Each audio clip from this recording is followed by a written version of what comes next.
from the depths of the vault, this is Eerie's Vault Live, your number one stream for the uncanny, the weird, and the unexplained. Good evening to all of you, or indeed good morning, good afternoon, wherever in the world you may be, and welcome to the show. This is Eerie's Vault Live, and I am your host, Eerie. Of course, we will open up the phone lines at about 1:30. So if you want to be on the show, I'll tell you how to do that a little bit later. Can you believe it's been 2 weeks already? Doesn't time fly? As always, let's begin with a shout out to my patrons, whom, this evening, I have arranged in order of how many letters there are in your username. Yes, just to mix things up a little. So, here's Ryan, Melv, Henry, Paul L, Matt T, Emu Cat, Catman, Zach T, Sorbos, Bizjadish 143, Gregory, Iron Bug, Mr. E, Johnny A, Keith Say, Steadbot, Ian Lewis, Ben Hurl, Chris Slay, Giles Vint, E.J. Osborne, Stu Graham, Harry Webb 46, Ginger Ninja. We're into double digits now. Ginger Ninja is our first 10-letter username. John Diver, John Nielsen, Darren Jump, John Douglas, David Morris, Pill Collins, Greg Russell, Paul Redruth, Aaron Osborne, Gaynor Smith, Andrew Dewey, Buster Piles, the last of the 11's Buster Piles in this list. Moving on to 12s, Adam Mitchell, Amanda McNeil, Rudolph Hooker, Jerry Shelton, Natalie Leach, Pamela Peffer, Todd Van Voris, Craig McClellan, Farson's Finest, Baby with a Laser, Baroque Lobster, Louise Matthews, Brian Henderson, Ramona Craighill, Vincent Hegeland, and topping the charts at 17 letters is Heather Maund Jones, and that includes the hyphen. Yes, thank you, all of you, for that extra step of joining the Patreon. I hope you all saw the J. Parrow Shadow Creature post on there this week. So this was a photograph from the 60s, which I discovered when I was reading John Keel's Strange Creatures from Time and Space. And I don't know about you, but in that shadowy area, I'm pretty sure I can see a hand reaching out. In the image, it looks pretty convincing to me, to be honest. Or is it just foliage? I can't make my mind up. What did you people make of it? What did you think? That's the J. Parrow 1960s Shadow Creature photograph. That's right there on Patreon for you to take a look at. Speaking of Patreon, there is a free option, you know, on there. So you can join for free. And now and then there's posts on there that everybody can see, regardless of what membership tier you happen to be on. And a lot of content does actually go public about a year after as well. So some of the paywalled stuff does eventually, a year later, go public.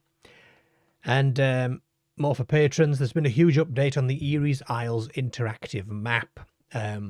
So patrons can explore all the locations now with a bit more detail. So each location has a story and some lore attached to it. That's something in the region of 160 map pins of things like ghosts and poltergeists and cryptids and monsters, aliens, UFOs, creatures, little people, giants, fairies, time slips, you know, odd events, all of that, all laid out for you to explore. And that's all British-based cases as well. And maybe there's something right in your neighbourhood. Who knows? So that's on Patreon as well. Check that out if you haven't already. And if you are subscribing to the tier with the map included and you don't yet have access, please do let me know by email. And if any patrons out there can let me know, do you get notifications when I post stuff, or am I supposed to tell you? Oh, Steadbot, I think I shared the map link with you. It's a Google Earth project.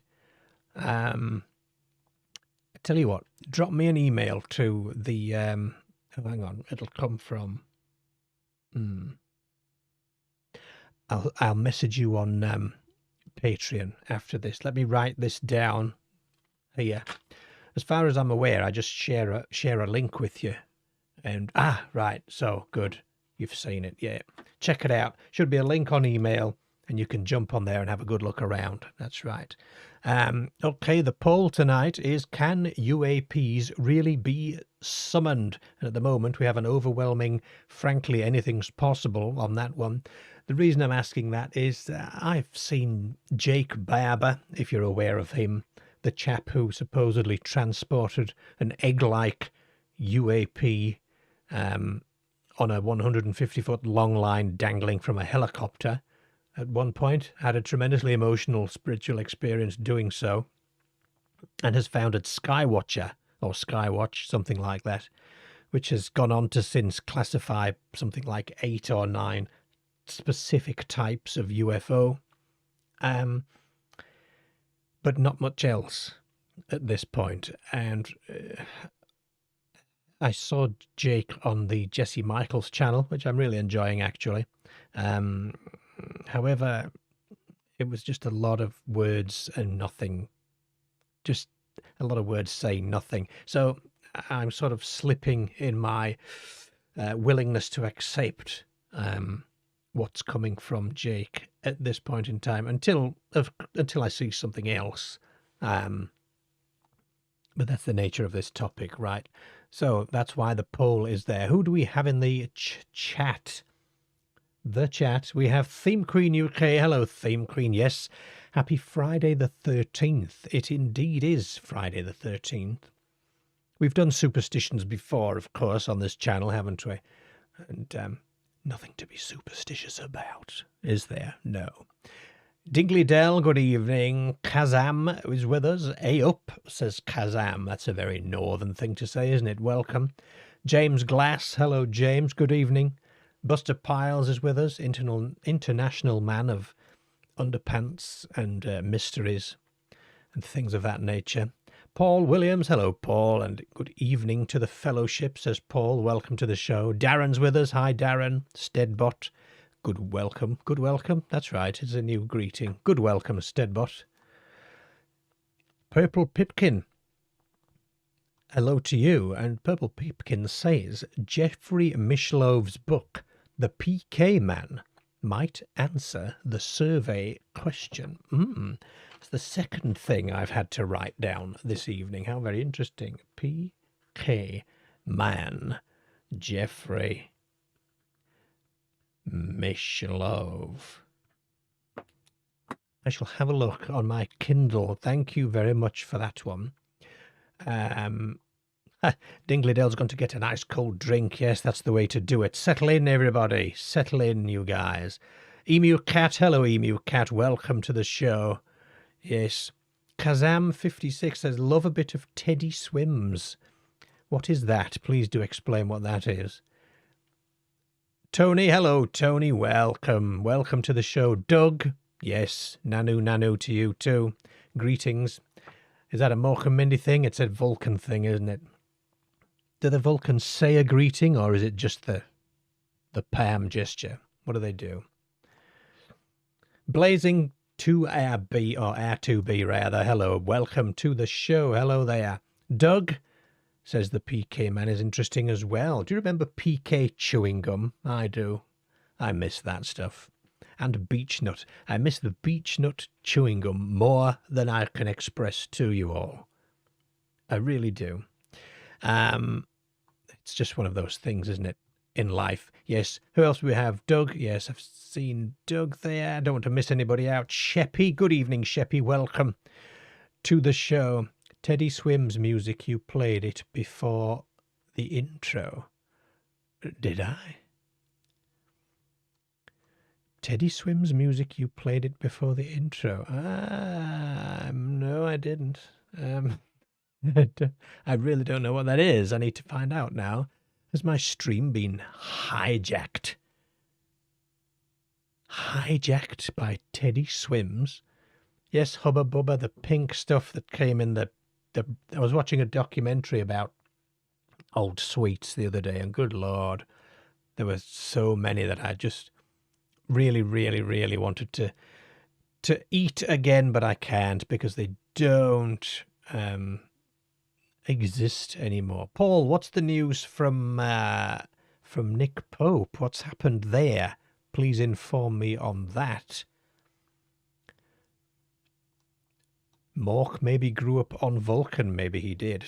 Surprisingly, actually, that the UAP that Jake Barber supposedly transported looks just like Mork's egg. It looks just like it. As the youngsters would say today, it literally looks literally like it. Indeed. Oh no, that's bad news, Paul, isn't it? Oh dear, I haven't seen that. That's Nick Pope. Let's have a look, shall we? Very briefly, let's see. Nick Pope.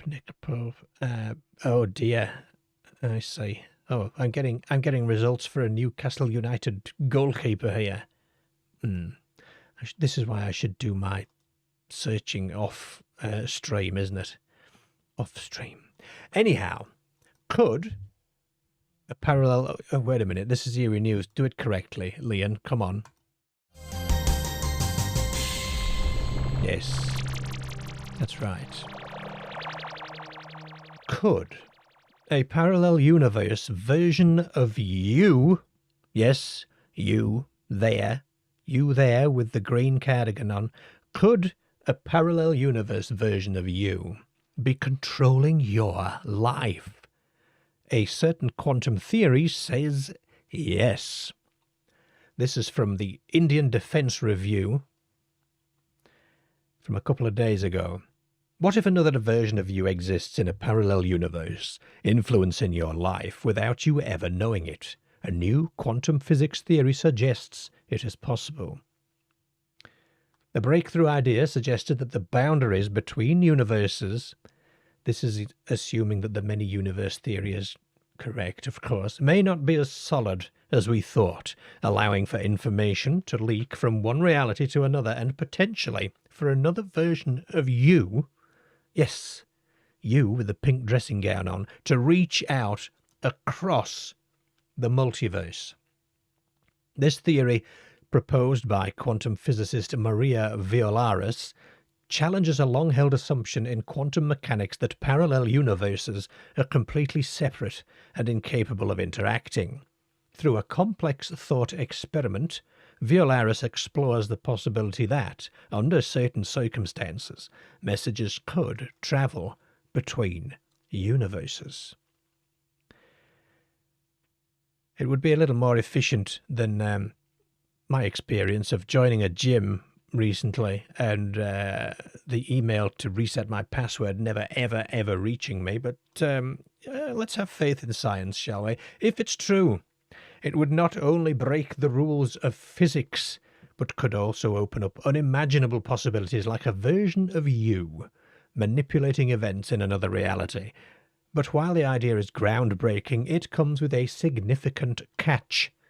If such a connection were possible, it would come at the expense of memory, leaving the sender unaware of their actions. According to Violaris, the concept is rooted in the many worlds interpretation of quantum mechanics, which suggests that every quantum outcome results in the creation of a separate universe.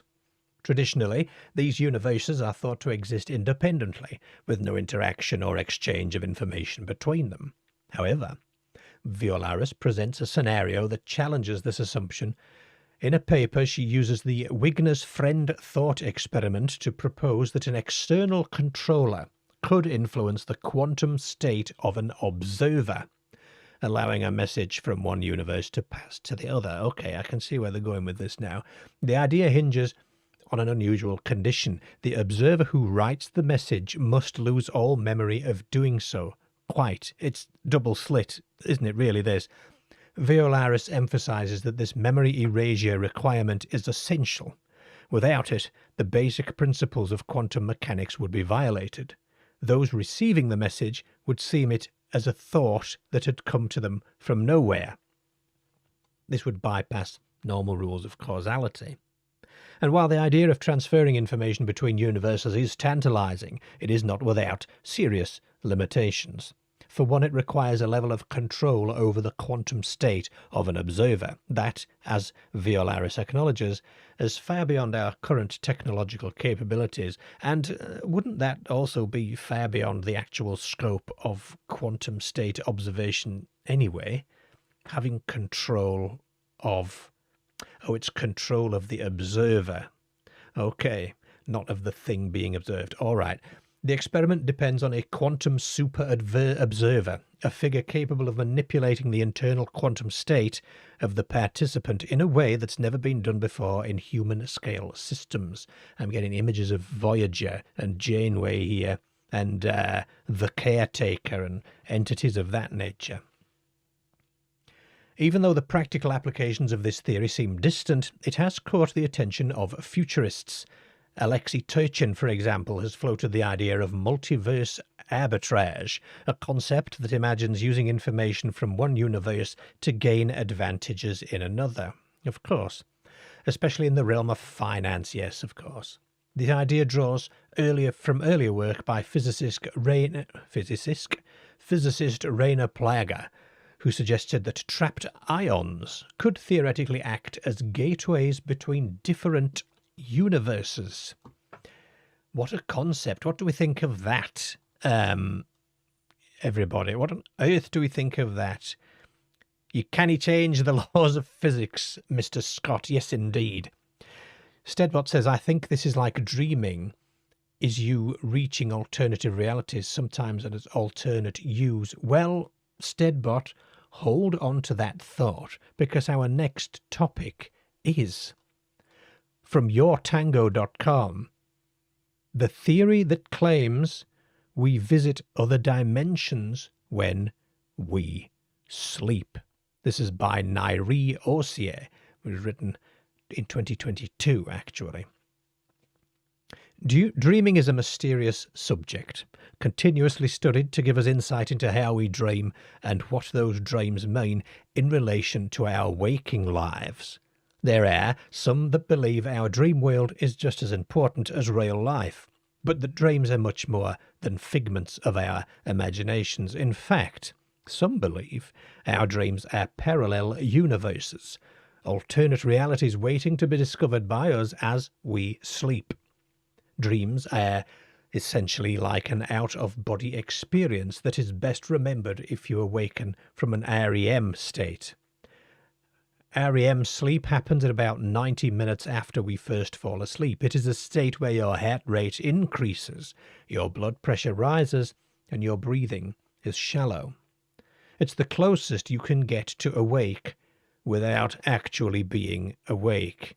I'm not sure. I've seen some fully, seemingly awake human beings wandering around who are quite obviously just not awake.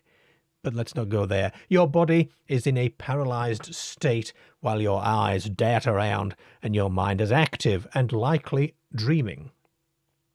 The quick movement of the eyes represents looking around at all of the new and exciting things your mind is producing. Science continues to try to understand where we go in our sleep and the impact on our waking lives. When you are experiencing REM sleep, there is a connection between your physical reality and dream world, which gives you access to the details of both. We tend to disregard dreams because they are over when we wake up, but is the fact that the experience is temporary a good enough reason to dismiss? Everything in our day-to-day life is considered real, although that experience is also temporary. It ends when we do. Dreams are no different. They too are real experiences, to be thoughtfully considered. What you may not realize is that as we sleep, our minds are creating a multidimensional reality without any external stimulation. We are creating new dimensions in space and time, says the author. While there's no scientific proof that we do travel to other dimensions when we sleep, when all the facts about dreams and physical reality are presented, it doesn't seem to be too far out of the realms of possibility. Time, the fourth dimension, governs the properties of all matter at any given point. You must know an object's position in time to know its position in the universe. Scientists believe that human beings can only perceive the first four dimensions, and that there are two mechanisms that are used when explaining dimensions 6 through to 10. These additional dimensions are compacted together on a super small scale, or we live on a three-dimensional sub-manifold corresponding to brain, where all particles, with the exception of gravity, are restricted. This is where theories fit.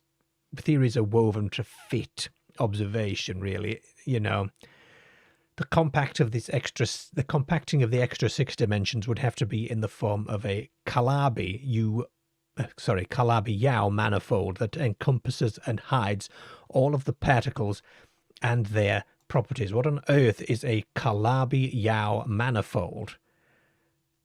It's a type of geometrical space where each small region looks like a normal Euclidean space. So an ant on the surface of the Earth sees its world as flat rather than curved. These manifolds are complex manifolds that can be disassembled into patches which look like a flat, complex space. What makes them so special is that these patches can only be joined together by the complex analogue of rotation. We're about to hit some science here that I don't understand, or I will understand it if I get to read it. It's a quintic shape. Okay, so it's essentially, goodness me, that is math, isn't it?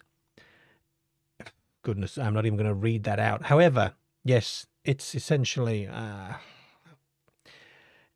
what appears to be, to our eyes, a three-dimensional construct which can be broken into sections which resemble itself, I think, and therefore multi-universes are just a section of this larger item. I think that's where it's going.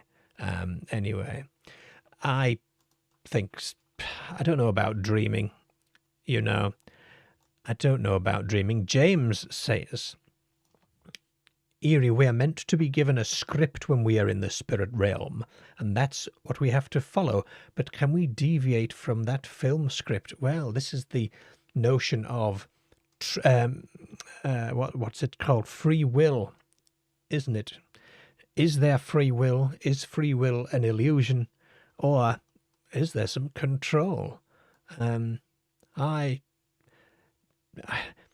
saw Elon Musk on a short, and what would the question be that Elon Musk would ask AI, and his response was, "What's outside the simulation?"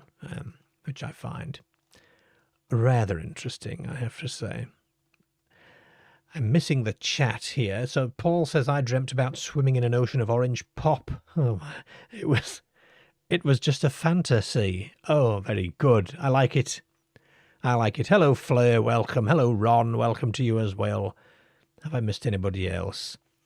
I don't like to miss people. Stephen. Hi, Stephen. Welcome. Marty's white suit. Is that a Randall and Hopkirk reference? I do hope so. I do hope it is. Doug. I think I've said hello to Doug, haven't I? Tony, Ron. Yes, I have done. Quite. And a bit of Bigfoot stuff here because I like Bigfoot. So this is from National Geographic here. It's a couple of years old. A small but vociferous number of scientists remain undeterred. That's undeterred, not undeterred. Risking ridicule from other academics, they propose that there's enough forensic evidence to warrant something that has never been done. A comprehensive scientific discovery study to see if this legendary primate exists. This is, of course, Jeff Meldrum, who we've sadly lost now. Whatever happened to his, was it Falcon Heavy or something? What was his, does anybody in the chat recall what, it was a blimp or something, wasn't it, that he was going to send over the forest, and it was going to look in LiDAR and radar and all that sort of stuff. I can't remember what it was now. That's a shame, isn't it? That's what happens to your memory. Perhaps I've just quantumly controlled alternative Lehan in another universe, which has caused me to completely forget that fact. I think I could use that in real life, actually. I think we could all use that in life. I'm sorry I don't recall my quantum other has had that idea instead of me. To take part in tonight's show, there are a number of options. You can send a message on WhatsApp, giving a brief outline of what it is you want to discuss, and then wait for my call back. Alternatively, for UK residents, you can call direct on 0141 673 3743 to join the call queue and get through to the live show. And for listeners in the US, you can also call on 929 673 3743. That's 929 Mr. Eerie. That's a New York City number. And if you're too shy to call, then you can always email eeriesvault@gmail.com with your story or your theory, whatever it is you want to talk about, and I can read it out for you on air instead. Remember, this is your show, and I am waiting for your call. Strange encounters, theories about the paranormal, questions about some of the cases I've covered on the channel, whatever it is, as long as it's weird, I want to hear it. Call now to be on Eerie's Vault Live.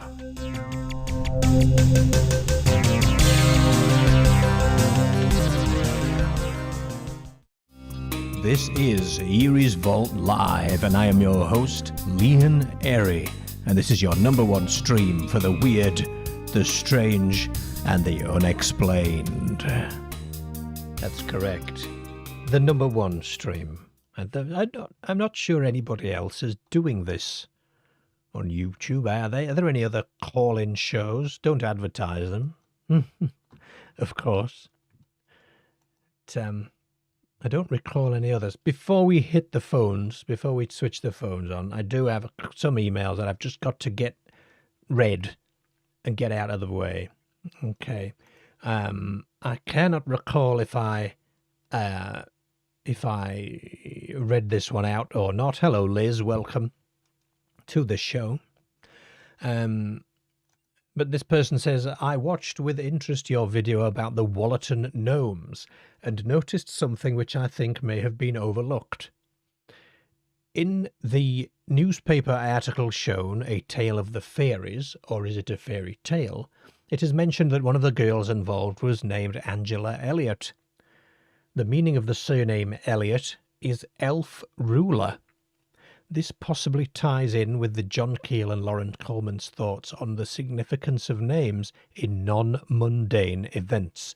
I hope this is of interest to you. It is very interesting to me, actually. I'm sorry that has taken a while to read out. I feel I may have done so before, but if not, there you go.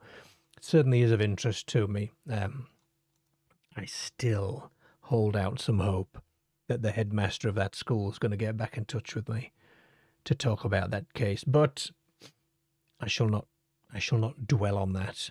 Okay.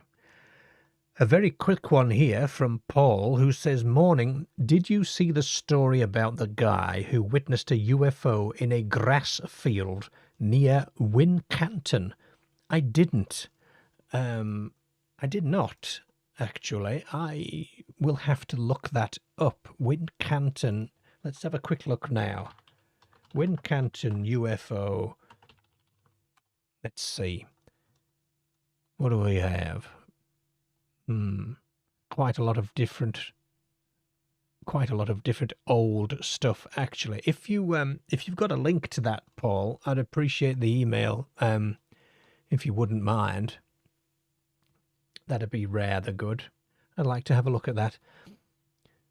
Grass fields, of course. You know, in Australia, they would call crop circles UFO nests. That's what they called them back in Oz.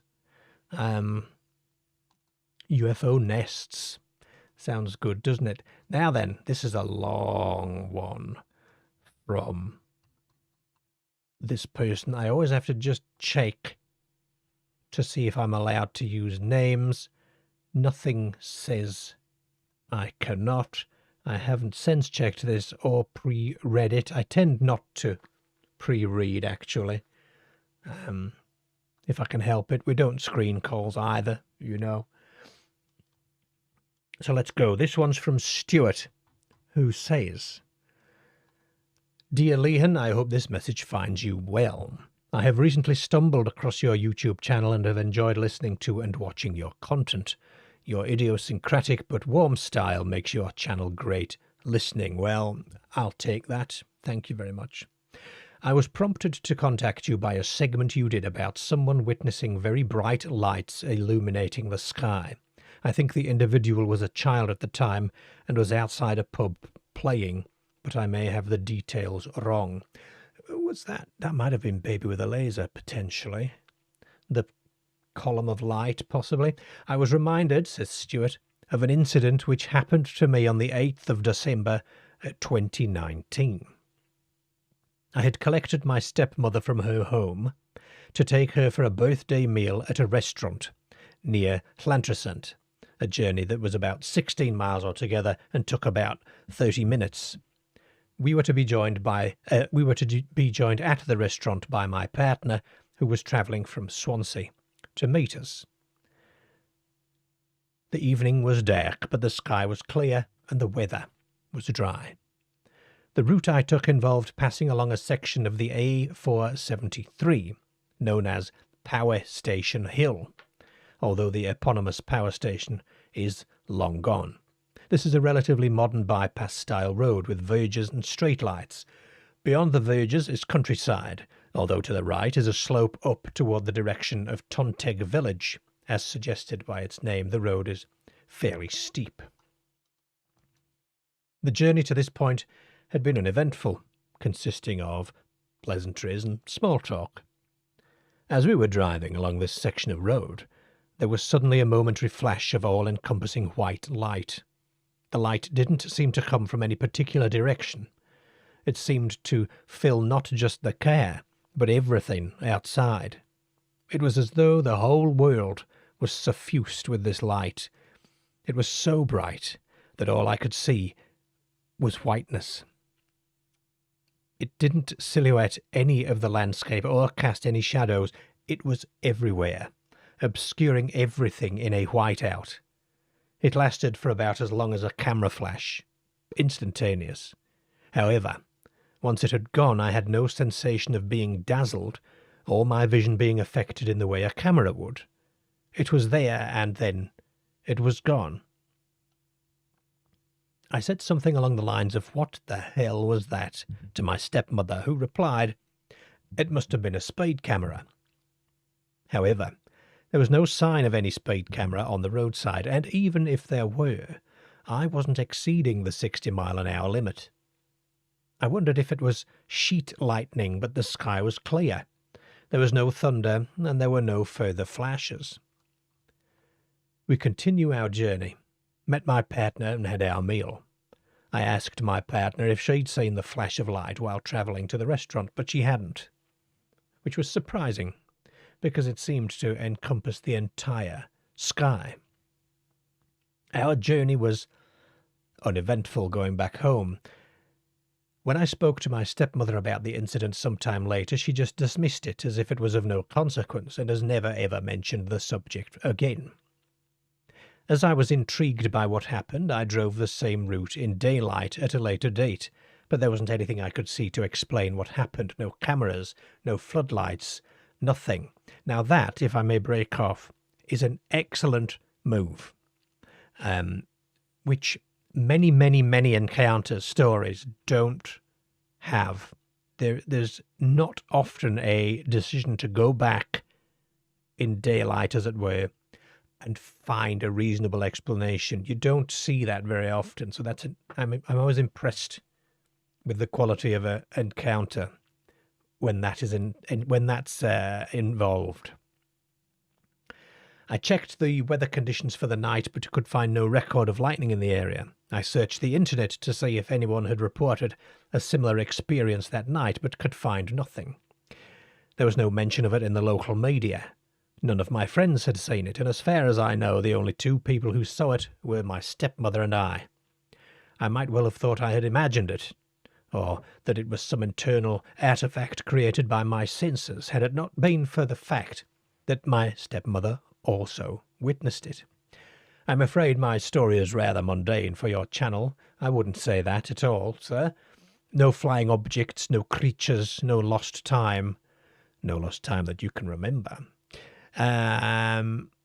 Just a light in the sky which I didn't understand at the time and I still cannot explain.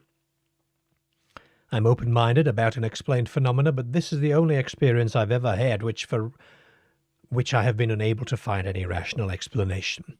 Maybe it was a glitch in the Matrix, perhaps, a tiny tear in the fabric of the universe, a fork in the quantum road.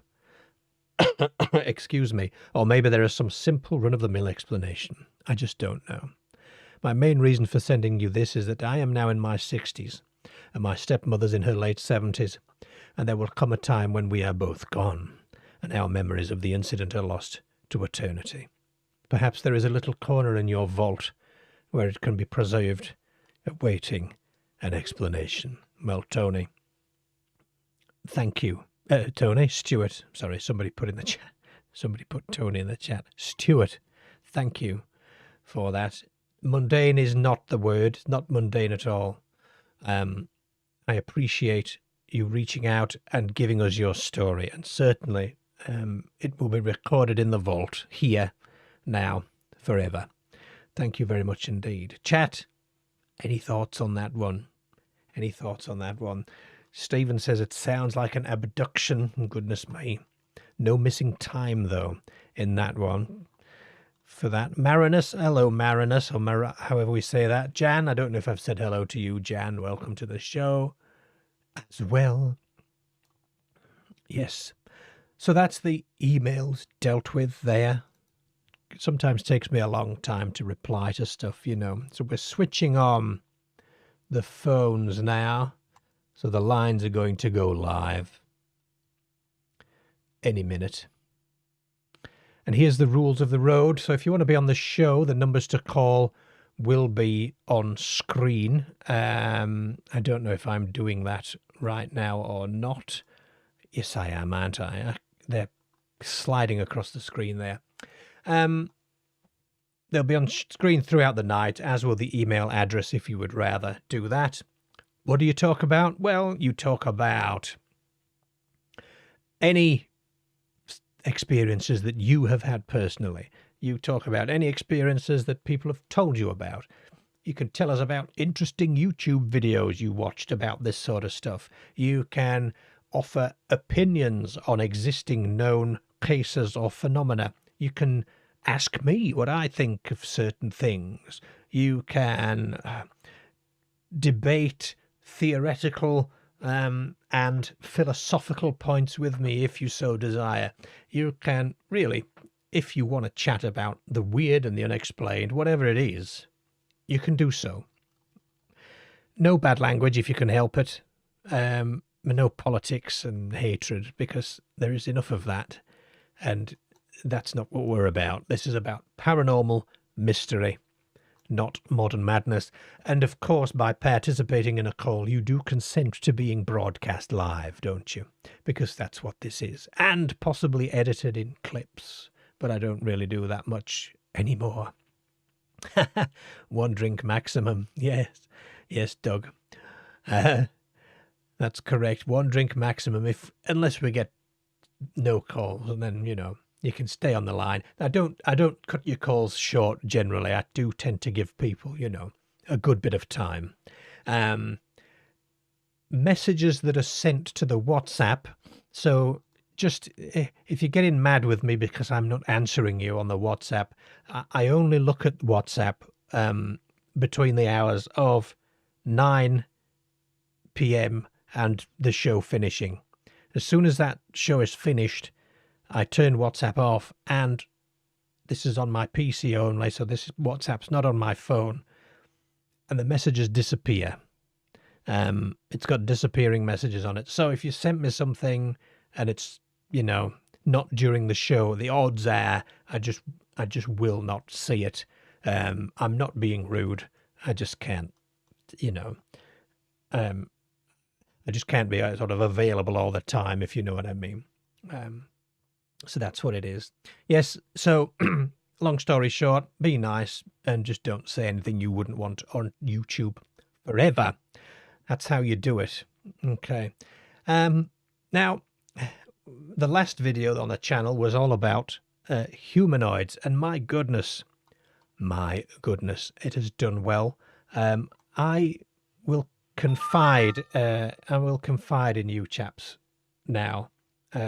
I was pretty worried about the channel there for a couple of months because the metrics, and there's an argument to say, oh, don't watch the numbers, etc., etc. But if you're going to succeed with YouTube, you must get the views. You must have the audience. And there was a period over Christmas where the views really dropped very, very low. I'm very happy to say they're back up. The decision to do the live twice a month was part of that strategy. So that's the reason for it. I think I was just confusing the almighty algorithm with these community-focused videos, which is what this is that we're doing tonight, and actual case-focused videos. So that shall remain the status quo for a while, but it looks like we're back on track. I'm very happy about that. Matilda, hello Matilda, welcome to the show. So yes, we were talking humanoids in that video, and next week's video, Tuesday, is also a continuation of that theme, including a figure seen at the side of the road, which was like a goblin and moved just like a marionette, but I'll save that one for the video. Very creepy, actually. Very spooky indeed. But I found an amazing resource, which I've been reading for some time, a chap called Albert Rosales, who compiled an immense tome full of humanoid encounters around the world. I mean, there are thousands of them. Thousands and thousands of them, I have to say. Ranging from giants and aliens and beasts, and goodness me, I was very surprised at the volume of little creatures, little beings around the world. I'll read a few of them out to you tonight, because these will be the ones from around the world. I tend to sort of focus on the UK on the channel, as you know, so I'm not spoiling anything here. But the first one here that I've got for you is in the Urals in Russia. Now, this is dating back to 1719. So this chap has chronicled from the year 1000 all the way up to like 2007 or something. It's an immense piece of work. Really, it is. Here's one from the Urals, Russia, in 1719. And he has a heading, Time Unknown. I'll let him off, seeing as it was that long ago. So, men working for the famous plant owner, industrialist Demidov, engaged in finding ores in this region, not boat ores, metal ores, of course, for the Ural reported capturing a strange gnome-like entity which they found living underground in a cave. The weird creature reportedly lived for a time inside Demidov's canary cage, but it died several days after. It was caught either as a result of inadequate shelter or more likely as a result of inadequate nourishment. Knowing about the interest in weird things by the first Russian Tsar, Peter the Great, Demidov ordered that the body of this creature be pickled and shipped by convoy to the capital of St. Petersburg, where this gnome-like body was eventually put into what was called a, now say this carefully, Kunstkamera, a sort of special museum for bizarre and weird things. Hundreds of years later, during the 1960s, one of the scientific research team members working with Professor Dr. V.F. Porshnev, a famous Soviet anthropologist, investigated the story, and Porshnev, who was also a researcher on relic hominids and snowman reports, made an inquiry to the museum. And, oh, I just skipped the page. That was foolish. What happened? What happened, everybody? The answer was strange. There has never been any such thing in our museum, they said.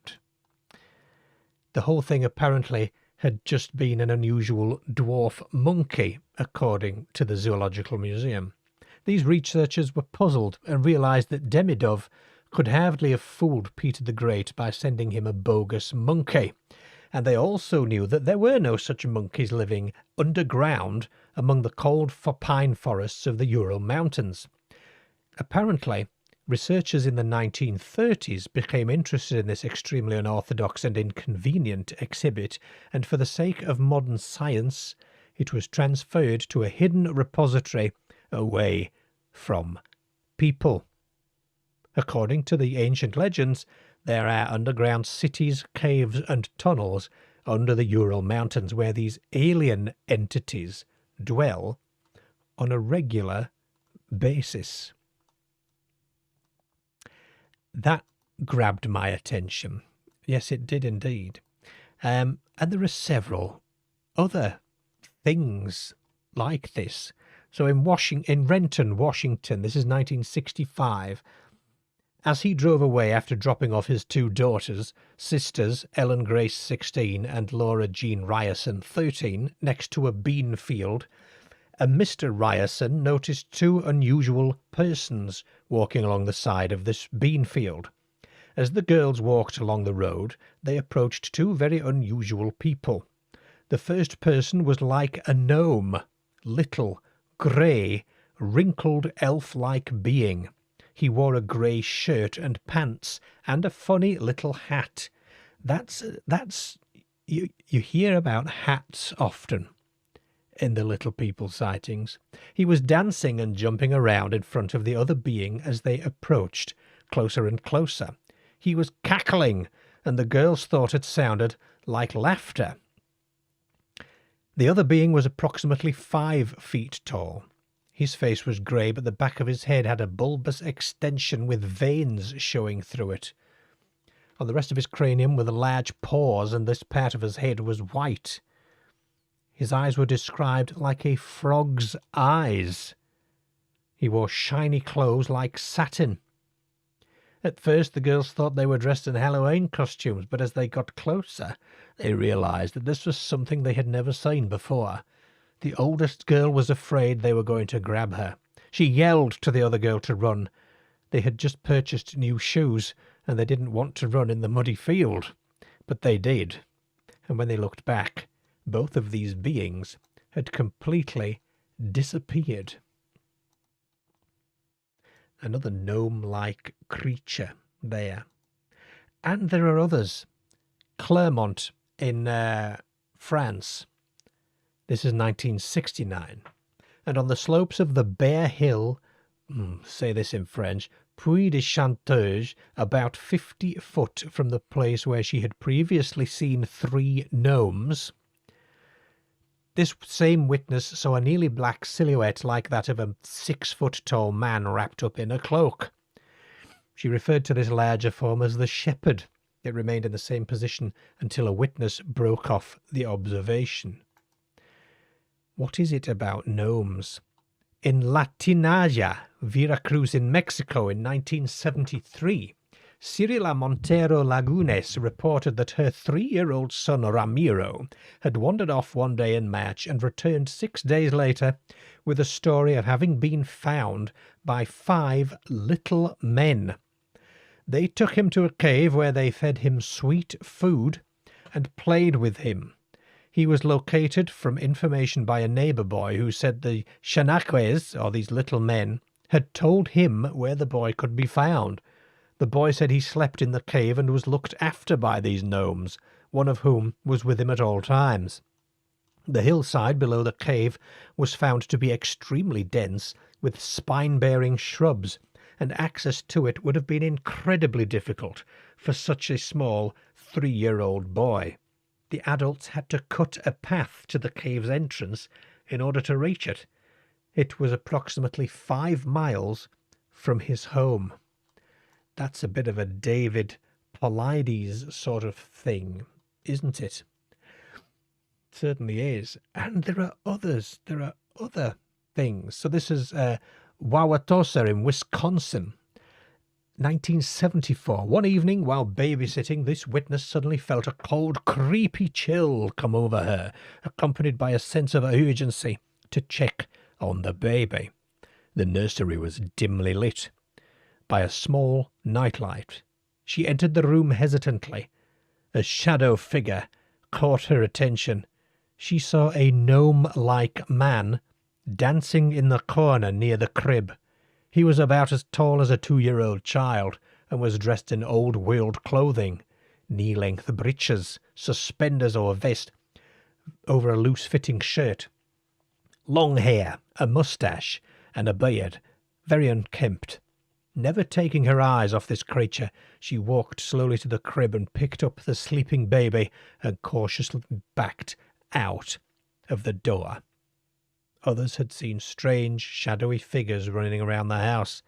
Other phenomena were also reported in the same location. There are hundreds of these. Hundreds of them. Absolutely hundreds, by the way. And I can see the chat is lively with ghosts here, so there are a few of those too. Not many, not as many, but there are a few. In Permanon, France, 1954, 4 children saw a ball of fire hovering in a meadow and 2 what they called tin ghosts, shaped like a lump of sugar split at the bottom. Raymond Romand, 12, threw pebbles at one of them. On going to touch it, he was flung to the ground by an ice-cold force. A circle of grass was flattened around the area. Tin ghosts. Very unusual. Tin ghosts. There are ghost lights, of course, so between Fargo and Kindred, North Dakota, 1968, Jerome Clark, a very prolific researcher, and 3 other young men had gone to a site where a ghost light was reported to be seen, and they chased it fruitlessly in their car. When it reappeared a few minutes later, against its red-orange light, they could see a silhouette of an enormous figure gliding toward them. They took off in the car, and when they looked again from the roadside, the figure was still visible and moving towards them. This time they drove several miles away before they stopped.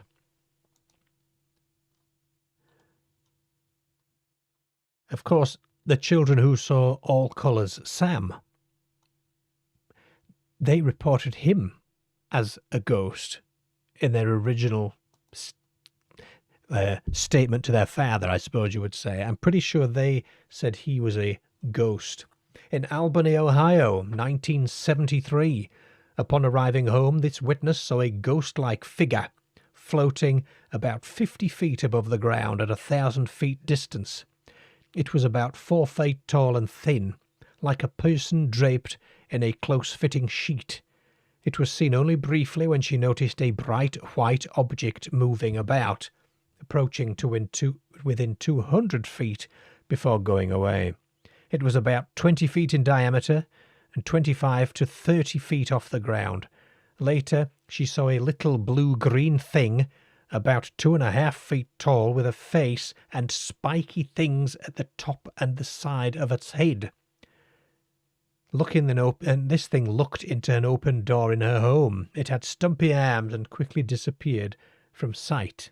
Some UFO sightings occurred at roughly the same time nearby. A floating ghost-like figure. A teenage boy in New Hampshire in 1973 heard tapping at his grandmother's front door, and he saw a ghost-like white being in the yard. This one, there were no UFOs reported. There's actually very little else about it, just that line. And that's what this publication is like. It's just an absolute repository of just amazing stories. And I'm really enjoying reading it. It's Albert Rosales. It's in French and English. It's The Humanoids and Les Humanoides, or however you say it. We have a call coming in. We'll take this call and then we'll have a break.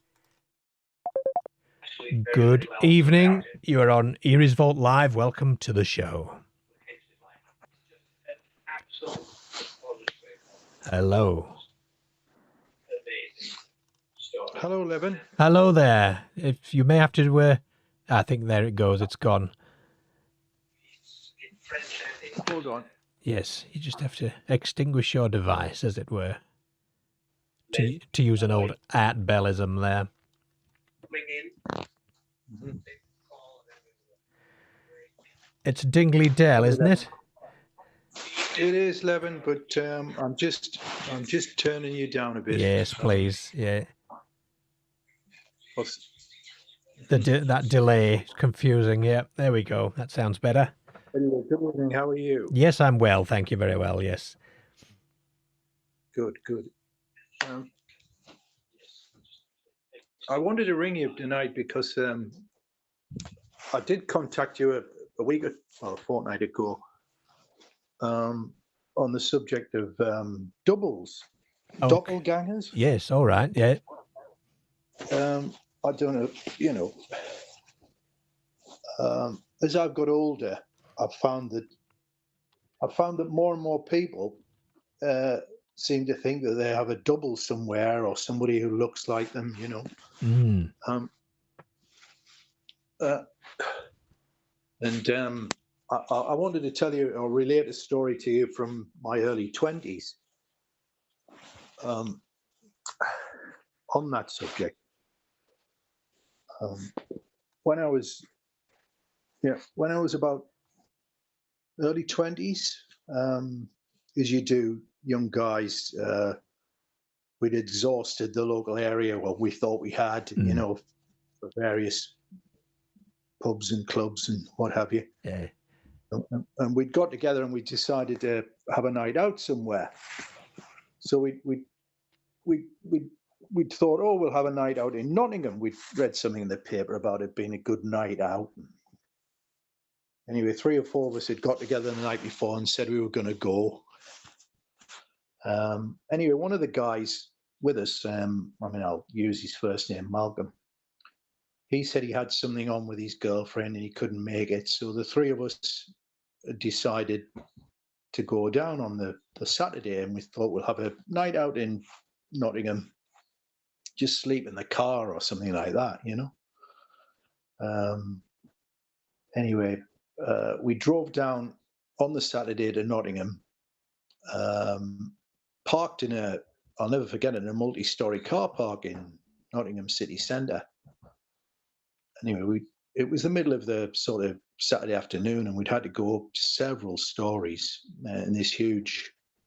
Anybody who's listening in from the Nottingham area would probably know what I'm talking about, but this huge car park, and I think we were on about the 8th floor or something like that, and it was packed with cars. Parked the car up, and then sort of went about looking for a good night out, you know? Like you do, yeah. Yeah. Anyway, we'd gone to several pubs and we're enjoying ourselves, you know. Like I say, we're in our early 20s, and we'd picked a nightclub, and this nightclub, I can't remember the name of it. I probably could a few years back. It had a revolving dance floor. It had a sort of, it was one of those nightclubs that you got in the 80s, early 80s, where it had a sort of big dance floor downstairs and a smaller sort of, you know, dance floor upstairs. Yeah. Back Anyway, back when they were still worth going to. Yeah. Yeah. I mean, it was a big place. This place, you know, it must have had hundreds and hundreds of people in. Anyway, the three of us were having a drink, and we were looking across the dance floor, and the people stood around. And anyway, we clocked eyes on this lad who we thought was our friend Malcolm. Stood with a group of people. So, and I mean, one of the guys who was with us was actually Malcolm's cousin. And we said, "What's Malcolm doing here? He must have decided to get the train down, follow us down. Maybe he's had a change of plan, blah, blah, blah." So this guy, I'm not kidding, he was the pop of him, double. We decided one of us would go over and tap him on the shoulder. And so this friend who was his cousin said, "I'll go over," because I'm, you know, he says, I'll. So he went over and tapped him on the shoulder. And this guy turned around and said, "Sorry, I don't know who you are." And this, you know, my friend Kevin, he was called, had apologized and sort of came back, and we said, what did he say? And he said, "Well, it's not him." He said, this guy's got a Nottinghamshire accent. He said, "But he said, I still couldn't tell the difference between him and this Malcolm." He said he was absolute double. Yeah, spitting image. Yeah. And it's funny because the same things happened to me in the past. I mean, there's, you know, when I remember having a night out in Middlesbrough once in my 20s. And I don't know if it's ever happened to you, Levin, but have you ever had somebody come up to you and talk as if they know you, but you don't know who they are? I have, but I generally think that's my memory failing. Well, yeah. And I noticed somebody on the chat's put doppelganger with a question mark. Yes. I once, sort of digressing, I once said to a girl in my local town, I said, "You the doppelganger of somebody I know." And she obviously didn't know what that meant. She must have thought it was some sort of rude term or something. And I then tried to describe to her what it meant in German, you know. Yes, of course. In English. And she must have thought I was, you know, pulling her leg or something, and sort of walked off in disgust or something. Anyway, I was in Middlesbrough this night with my friends, and 2 or 3 people came up to me and said, "Oh, how you doing? What are you?" And I thought, what's going on here? And about the 3rd or 4th person that came up to me, I said, "Excuse me," I said, "but you think I'm who?" And they mentioned somebody's name. And whoever it was, he must have been my double for 3 or 4 people during the course of the evening. Wow. To think that I was him. Yeah. You know, which just does make you think how many times that must have occurred, have happened to people where they've seen somebody with somebody else, you know, and it's led to heavens knows what, accusations, you know, and stuff. Yeah, well, doing out with somebody who's not his wife, or yeah, you know, yeah. It does make you wonder. But anyway, do you know? I just thought I'd get that off my chest. You've reminded me there of an incident where many years ago. This is when I was still young. I took a taxi back to my house with my then girlfriend at the time. And when we got in the taxi, the driver said to me, "Oh, hello, mate, it's you again. Where's the 2 girls you were with last time?" And I said to him, "I have no idea what you're talking about. I haven't What do you mean? And that led to an absolute 3 months of hell, being blamed for having a Yeah, secret affair with 2 girls. That actually happened. Yeah, yeah, for a misidentification, basically. yeah, yeah. Yeah, Terrible. What a yeah. terrible result. But Well, you do get these things happen, and like I say, as I've got older, I've come across more people who seem to. Well, I'm going to tell you something here. I was at a funeral up in Northumberland last week, right. and there was a guy there at this funeral who I, I, I would have sworn he was related to some friends I know. Mm. Had exactly the same looks, everything about him, and it does make you wonder about whether we all come from the same gene pool in some way. I don't know. Mm. Uh, you know, I'm not saying everybody, but certain areas of the, of the earth, whether we all come from a certain Ancestor. background Yeah, or sure, yeah. ancestry. Yes, that's the term. Mm. Yes, but I must relate this other funny. Well, it's a funny tale, but it's not. But this is true. In my 20s, I'd sort of. I think I've told you in the past, I'm a golfer. Yes. I'd met this guy. We'd played golf, in his company, and Johnny was called. I won't use his surname, obviously. Yes. And in the sort of course of about 3 or 4 months, I'd played golf with him about 3 or 4 times and got to know him quite well.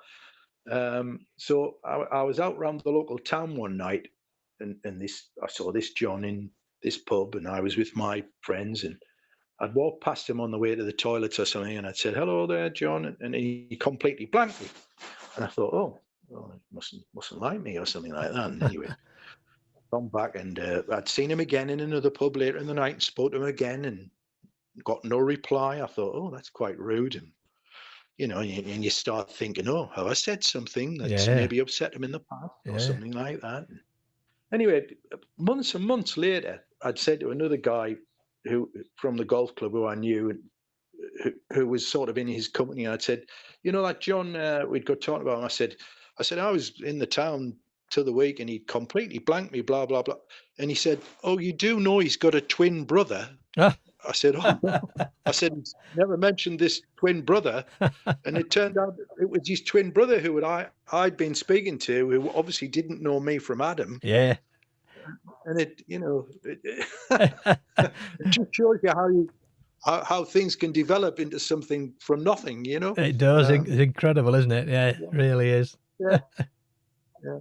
Anyway, other than that, I know we're talking about buried aliens and that. Can I just recommend before I go, Yes. Levin, that a story I saw on the internet quite a few years ago, which I would recommend anybody listening to check out. It's a really good story. It's called The Gateshead Grey. I don't know if you've ever come across it. I haven't, but that's another thing to write down. It's about a guy called Robert Hall who when he was a young man, sort of 6 or 7, he and a friend were playing in some back lane in Bensham, which is on the outskirts of Gateshead, and they'd run through some hazy sort of fog-like thing, and this UFO had landed in this back lane where all these children were playing. And anyway, I'll not spoil it for anybody, but he goes on to tell a tale, and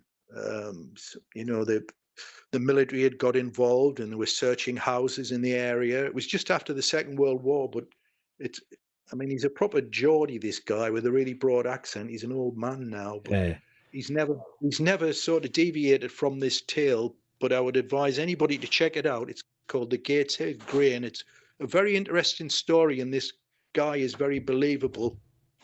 Definitely worth listening to. I've just been Googling it as you've said it, and if it's what I think it is, I'll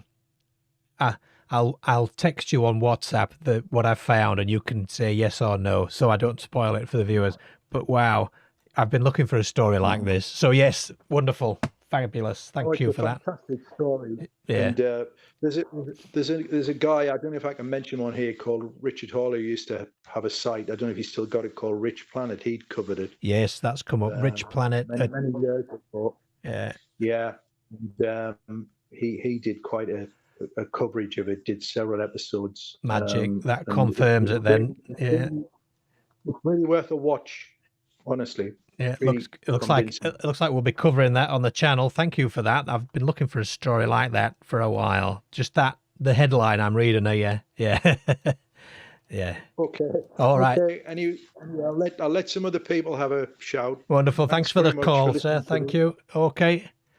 Okay. Yeah. Bye now. Cheerio. Bye. The Gateshead Grey. Wow, that's a good recommendation actually, because Googling that, yes. It's the kind of thing I've been looking for. We've gone past the top of the hour, so I'm going to take my customary break. Let's take a customary break, shall we? And then we'll be back with more Eerie's Vault Live. In the meantime, here's something new from Clifford Farnham White.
YouTube show is only a part of the vault. Beyond the broadcast is the archive. And at eeriesvault.com you'll find our growing library of case files, first-hand accounts of the unexplained, written reports from people who lived through something strange. And we need yours.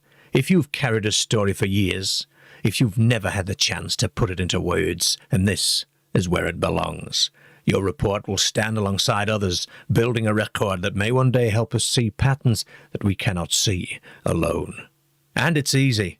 Go to eeriesvault.com, open the Case Files page, and hit the Submit a Case button.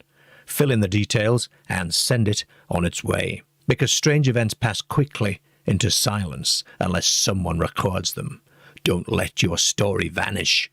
Put it in the vault. From the depths of the vault, this is Eerie's Vault Live. Every Friday at 9 p.m. GMT, the lines are open. UFOs, aliens, ghosts, strange creatures, time slips, encounters you cannot explain. If you've seen something unusual, if something has haunted you, followed you, or simply left you wondering, then this is your place to tell it. Call in and share your story. You can watch the show live on YouTube or stream it directly at eeriesvault.com. And if you're too shy to call, then you can email ahead of the show at eeriesvault@gmail.com and I will read your story out for you on air. That's Eerie's Vault Live, Friday nights, 9 p.m. GMT. Be part of it. For those of you who want to go deeper, there is the Eerie's Vault Patreon. Here you'll find the evidence, original newspaper clippings, forgotten publications, rare documents. You'll see the raw material behind the stories, and you'll gain access to exclusive videos, some filmed on location at the very places we discuss, and you'll be able to watch private follow-up videos to the cases already covered on the main channel. It's not just about watching here, it's about joining the search, and by supporting the vault, you help to keep the archive alive, help uncover more material, and help to bring these stories into the light. And if you've ever wondered what all these marks are on this map here, well, patrons get access to this interactive encounters map to peruse at their leisure. It gets updated regularly and will grow to be one of the most comprehensive encounters maps in the world. If you've ever wanted to be closer to the investigation, if you've ever wanted to see what lies behind the curtain, then Patreon is where it begins. And with numerous membership options, what are you waiting for? Head over to the vault.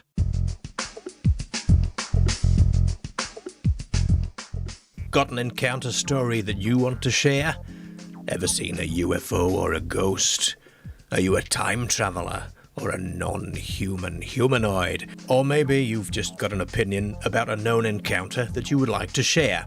Whichever it may be, simply send a WhatsApp message to 07903 775 899 to enter the callback queue. That's 07903 775 899.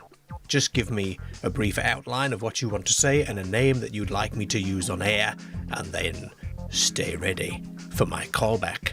Or if you're more on the shy side, you can still take part by emailing eeriesvault@gmail.com with your story, and I will read it on air for you. This is Eerie's Vault Live, and I am your host, Leon Eerie, and this is your number one stream for the weird, the strange, and the unexplained. We're back. Yes, the weird, the strange, and the unexplained, of which there is a plethora of things to talk about. Isn't that right? Our poll, what are ghosts? 59% of you think that ghosts are spirits. 24% think recordings or memories. 14% interestingly feel they are tricksters in disguise, and 3% of them, 3% of you believe they are hallucinations. We have an incoming call. Let me flick to that screen and make sure you can hear it. Oh, the call is gone, so we don't have an incoming call now. We did, but now I don't. Yes, 3% of you think they are hallucinations. That's, I'm not sure what my take on them is. I think Steadbot in the chat said they are all of the above, which is kind of where I am tending to at the moment. Yes, all of those choices. And, you know, the Jacques Vallée sort of school of thought, which is all these paranormal things are actually all the same thing. I'm sort of struggling with that at the moment, to accept that theory fully.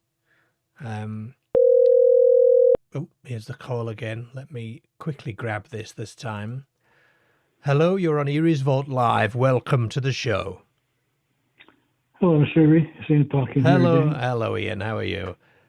I'm not so bad, thank you. How are you? Yes, not bad. I have a cup of tea now, so I'm primed. Oh, right, that's good. Yes, yes, definitely good. Yeah. Right. Well, this is what you were saying earlier about time slips, because I was a bit coincidental, because I've got one about one that I may have had. Oh, right. Let's hear it. Yeah. So it's, well, of course, it's a possible time slip. And to the best of my recollection, this was in 2015. I was on the bus in the morning on my way to the office, and the bus had turned right to join the road into town. At that point, it began to speed up. However, this acceleration was greater than I remembered the bus moving along this particular road before, as it is quite narrow and winding. Anyway, as this happened, I was looking out of the window to my left and watching houses rush by, and as they did so, the bus got to a junction with another road on the left. And at this point, I can see the last house on the left-hand side of the other road. Now, this house, on all the other recent occasions I had passed it, had been covered over from the right-hand side of the roof and along to the left-hand side and down to the ground with ivy. In addition, there was a name board in the middle of the front wall with the name of the road on it. But this time, as the bus passed the house, it was whitewashed and completely bare.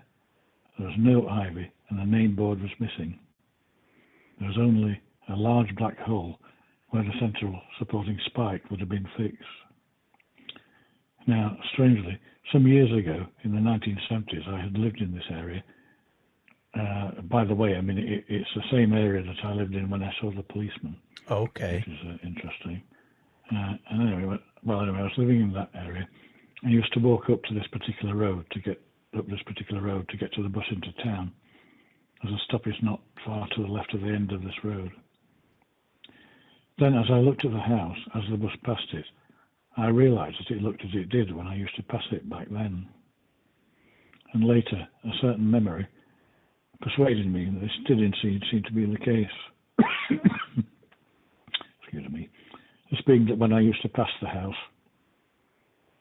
I would see the black hole of the missing support and think that it had lost its name board and needed a new one. So that's basically that, really. I mean, so is this a yeah, two separate times in the same location, isn't it? Really, a structure, yes. A structure as was and as is, or as may be in future potentially. Indeed, yes, yes. And was it the normal? Was there anything else unusual about the journey? The speed of the bus was unusual. Did it always turn right, or was that the normal way to go? Yes, it was. The normal route it would take. Yes, yeah. But again, as far as I can remember, I think maybe again that. I mean, looking back, I think again there was again that sort of drop in people being around. I mean, I think on the bus itself, I can remember there being people on the top deck with me, but then that sort of memory seems to sort of fade as it. Yeah. You know, as it started. That sort of that Oz factor again, right? The Oz factor thing, yes, exactly. Yeah, getting into that sort of bubble thing again. Yeah. I mean, I've been thinking about this. I mean, it's interesting because, I mean, is it giving us a clue, this, if it's happening in all these different situations? Yeah, is it if you took all your experiences that you had, would they come together to form a message of some description? Yes, well, it's a possibility, isn't it? Yeah. Although go on. How very cryptic, how very cryptic it would be. So is it almost a test? Well, I suppose there's always that possibility, but just exactly, is it more? I mean, or is it more? These things are being put forward for us to experience, and then try to put two and two together and see the thing as a whole. I see. So rather than, so maybe this is, we have to sort of consider, you've got to consider intent, haven't you, with this? Yes. So yes, definitely. Yeah. If on the one hand we imply intent, then an intelligence or a force is attempting to potentially reveal itself to us through fragmentary experiences, perhaps experimental experiences. Yes, yes. Things of that nature. I mean, it goes back to what you were saying earlier about the quantum angle. Yes, of course. Was it quint? I forget what it was. Angle or quint angle? The quintic shape, I think it was. Quintic. Yes. That was it. Yeah, quintic. That's the one. Sort of the universe folded. And all these different facets. That's it. Yeah, all folded in among itself, and therefore intersecting. All folded up, intersecting. Yeah. Because I mean, well, I don't know. I don't think I've said. I mean, I'm a fellow of the Theosophical Society. Oh, okay, right. So this thing sort of reminds me of that. You see, about how they talk about mind being the whole, and everyone's mind being the whole of everything. Yes, and isn't it odd that all connected? All connected quantumly. Isn't it odd that if we consider that the mind is housed in the physical brain, as it were, isn't it odd that the physical brain is also folded upon itself like a concertina? The shape. Indeed. Yes. Well, as you look at it, if you look at one, I mean, it is all the corrugations on there. So that's maybe energies sort of inhabit those corrugations, and it's a physical way of transmitting the connections from whatever's beyond to the physical plane, to use a better word. Almost like a fibre optic cable of sorts, really, I suppose. Yes. Yes, and that narrow. would be a good analogy. Yeah. So what if we removed the supposition of intent then? That's a far more nebulous area of discussion, isn't it? Yes, indeed, Jacob. Because I mean that would mean looking at something that's sort of autonomous, if you like, and everything within it is already there, if you like. Yes, that's it, isn't it? It can't be caused to happen if there is no intent, so it must merely be there. Yes, yes, exactly. Yes, and I think that's a way theosophically looked at again, in that in that everything is one thing, all things are one thing, and within that one thing, everything exists, if you like. Yes. Possibly, as thoughts of that particular one thing, and then gets transmuted down the line, if you like, and becomes it becomes a form of its own. So maybe we ourselves are merely thoughts. Indeed, yes, exactly. I tell you what, I spoke to Preston Dennett not long ago on the channel, right, yes. and his sort of extension of that is that the alien beings, because I was questioning him in terms of, are alien beings us from the future, Oh right, yes, that's right. yeah, Yes. which he sort of largely dismissed, but he did say that we were all, including the alien beings, a part of the same thing. Yes, same thing. Yeah, exactly. And his interesting point was that the afterlife, as we would call it, is where not only we would go, but also the alien beings would also be in this secondary form of existence, let's say, when the physical has ceased. Yes, yeah. What seems to be physical to us, anyway. Well, yes, that's a point, isn't it? Yeah, what appears to us to be physical, whatever our brains are telling us is happening. Yeah. Exactly. Yes, because a lot of experimentation has gone on with that one, and they find that it seems to be that we're actually constantly creating it as we go along. And that's a theory of about God, isn't it, as well? That God didn't create the days in the earth in 7 days, but He is continually, moment by moment, creating. Creating it. Yes.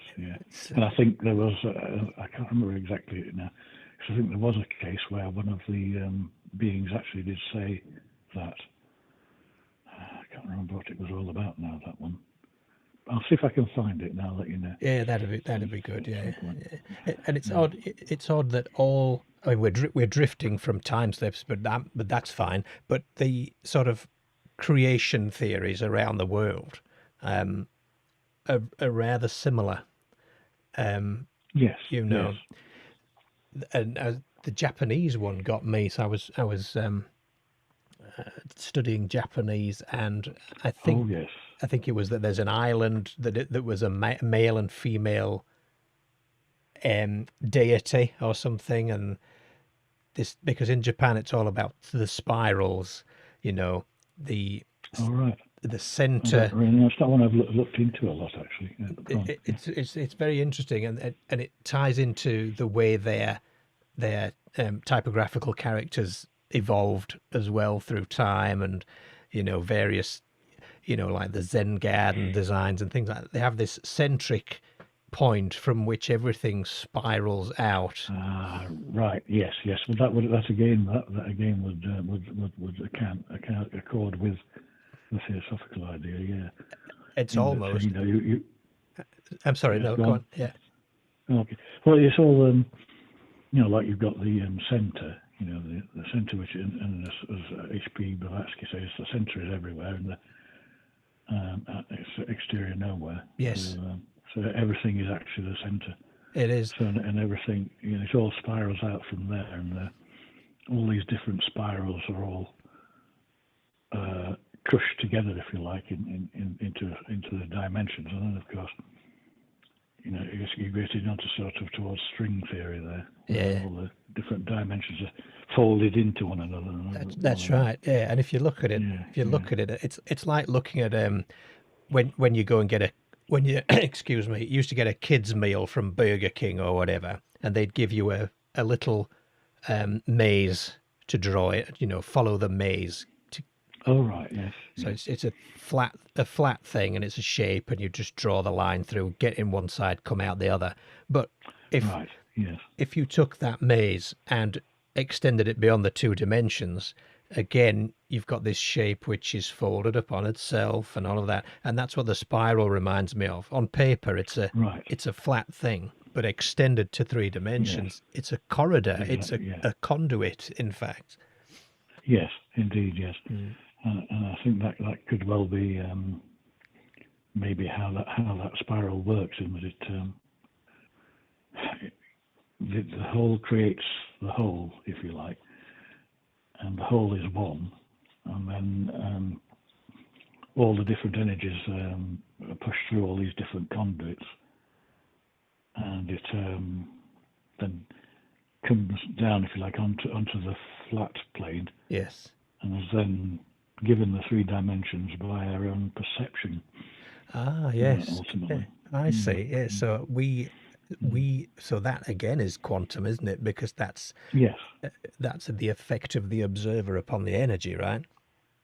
Exactly. Yes. Yeah. The observer observed paradox. Yes, that's right, isn't it? How can one be controlled if not the other? Yeah. Yeah. Exactly. Yeah. And of course, all these things are all at different steps, if you like. And I mean, whilst it appears to us that we're doing these things autonomously,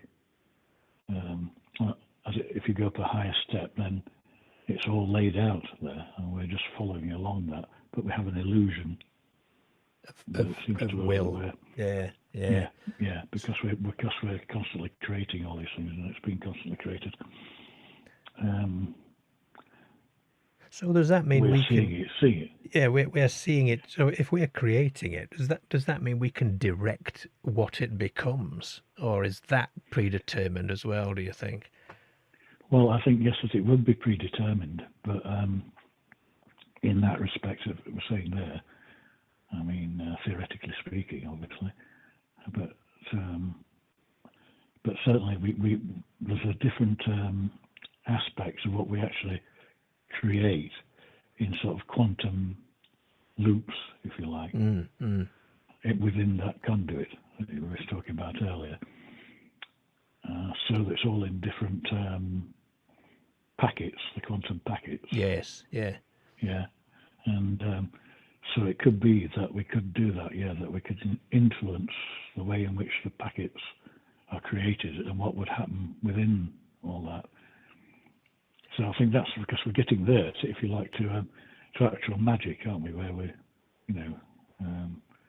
where you put down a spell, which creates a quantum, and that quantum, after the spell changes, how things are going to happen and what happens when that, if you like, the quantum actually plays back, if you like, like a tape, or splits into itself. And that's almost, isn't it odd how the philosophical discussions like this can mirror physiology? Because what we've just described, or what you've just described there, is really how synapses develop in the body and the brain.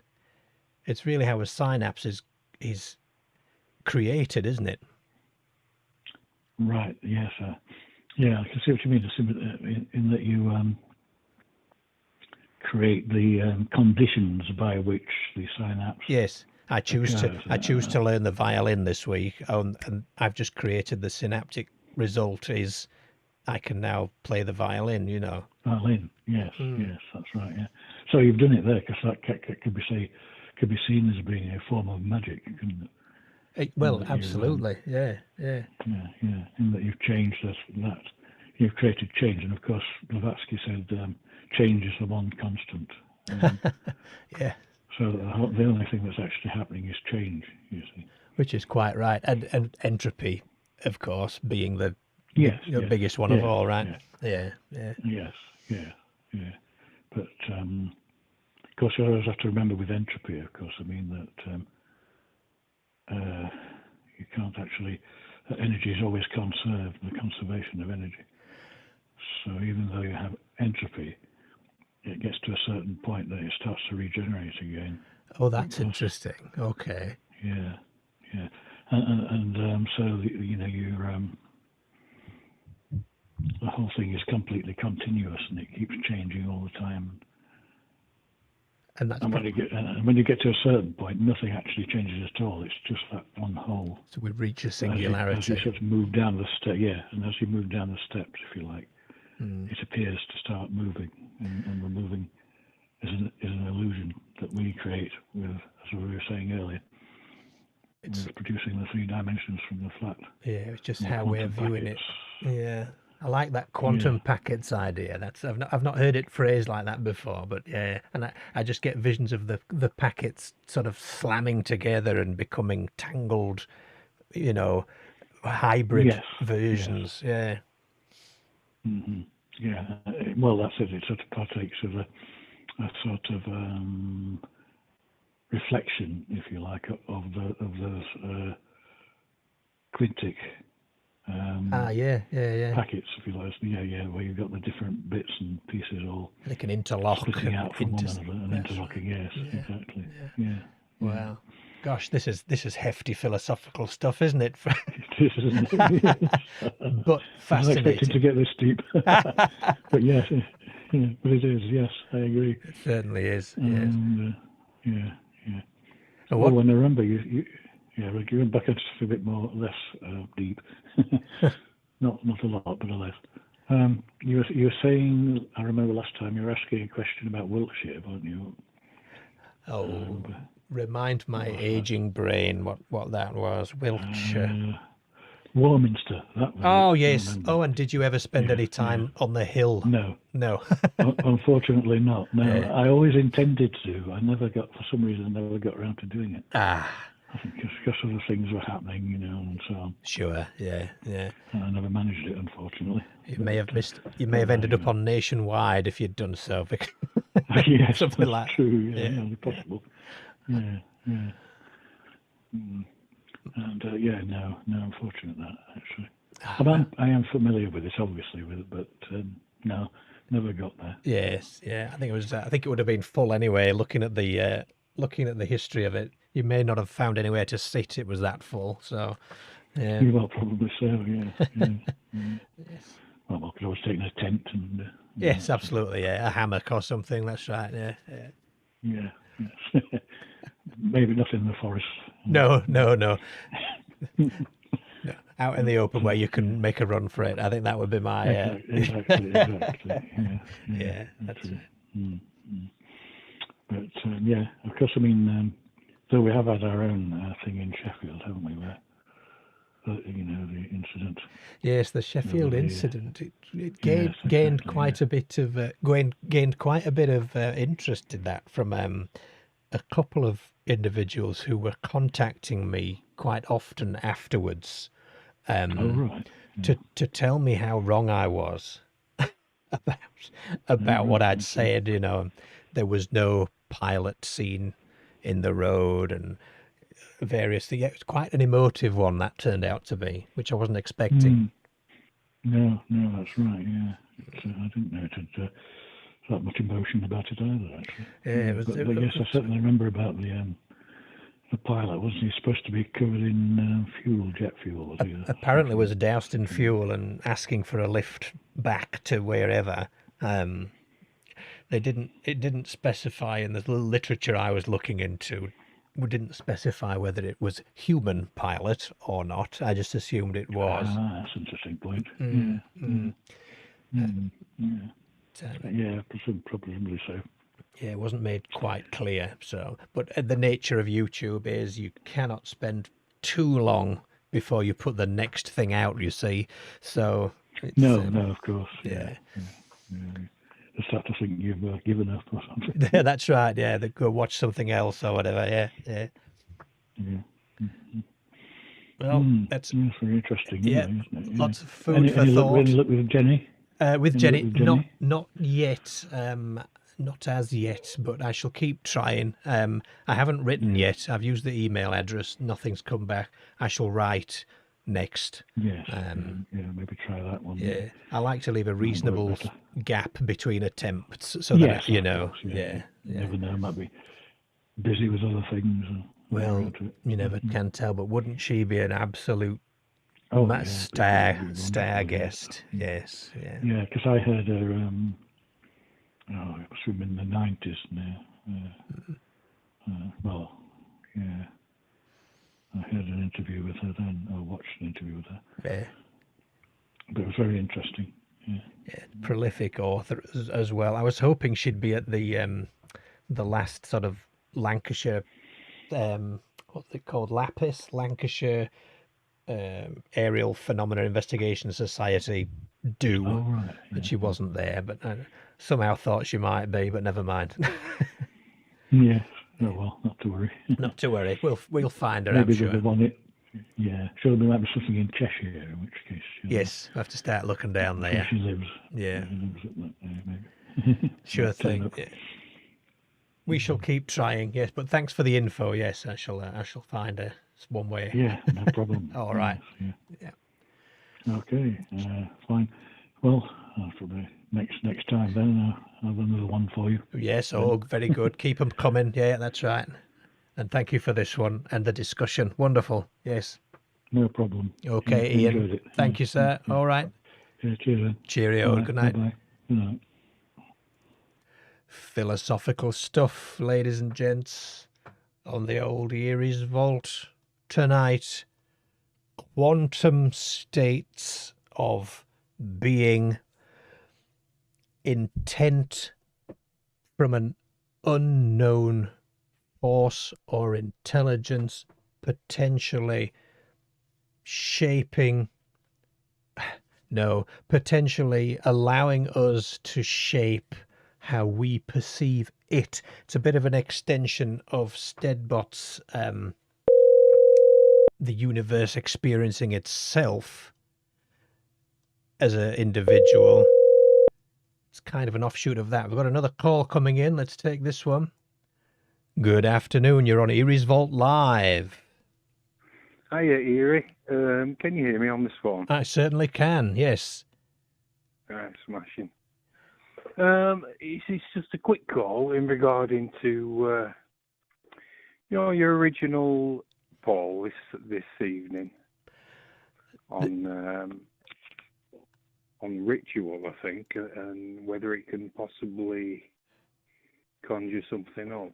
Okay, right. Yeah, we've as far as UFOs.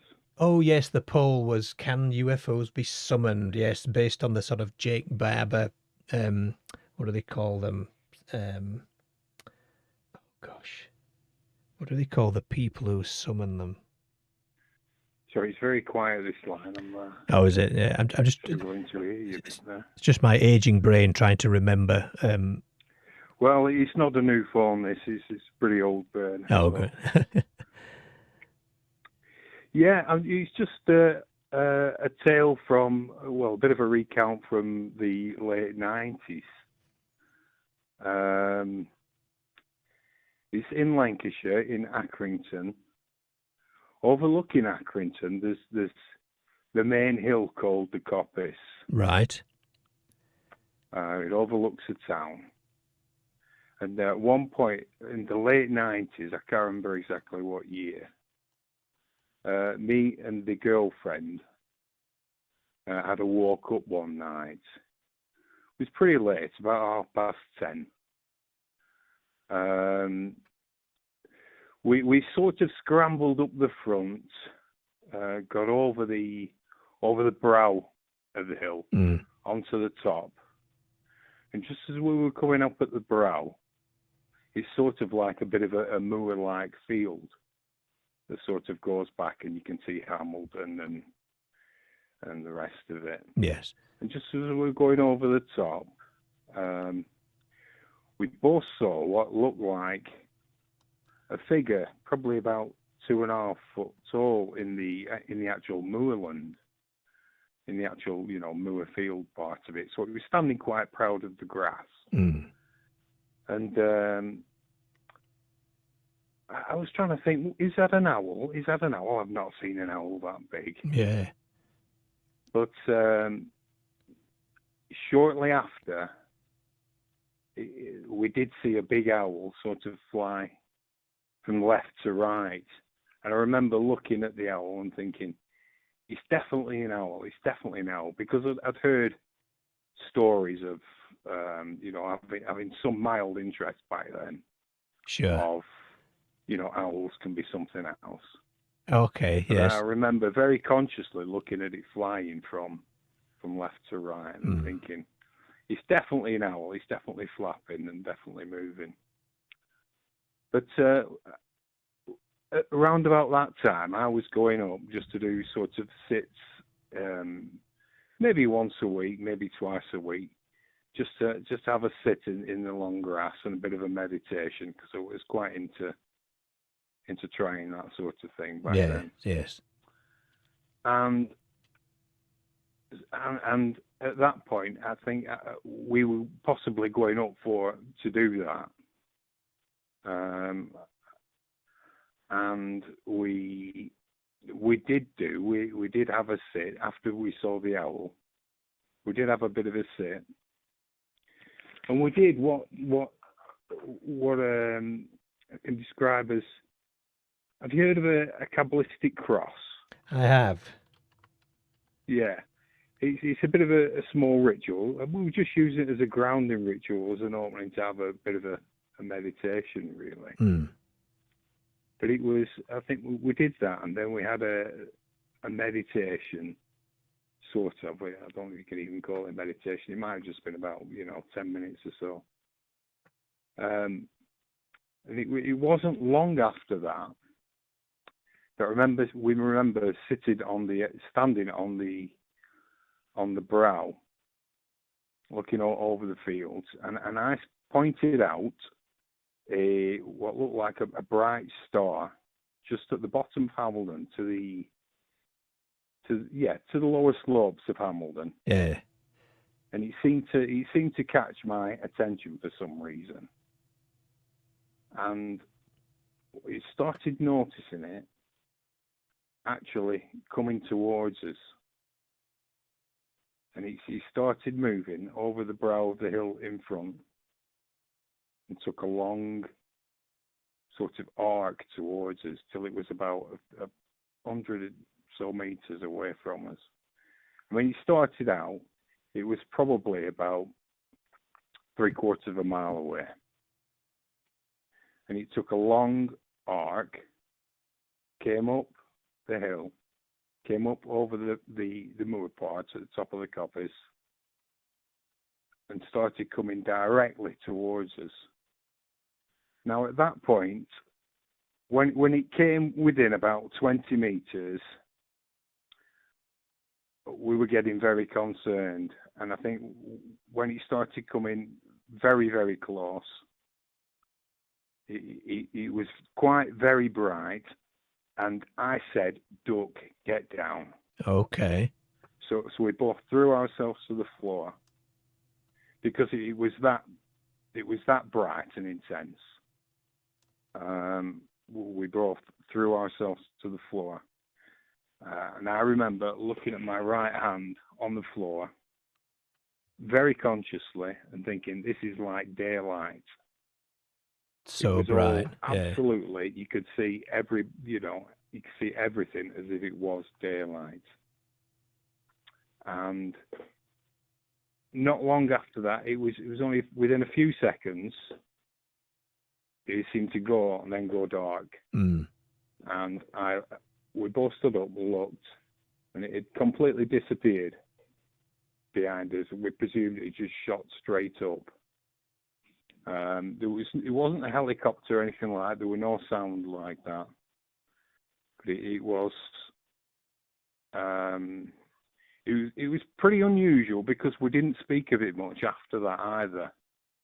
And it was something that was we remembered it, and I remember it as clear as day. But I can't it wasn't something that we were absolutely amazed at after, as in shook up or anything. Right. It was sort of it happened sort of thing, yeah, and yeah, it happened, but for some reason it'd be almost shelved in the mind as to the importance of it. Yeah.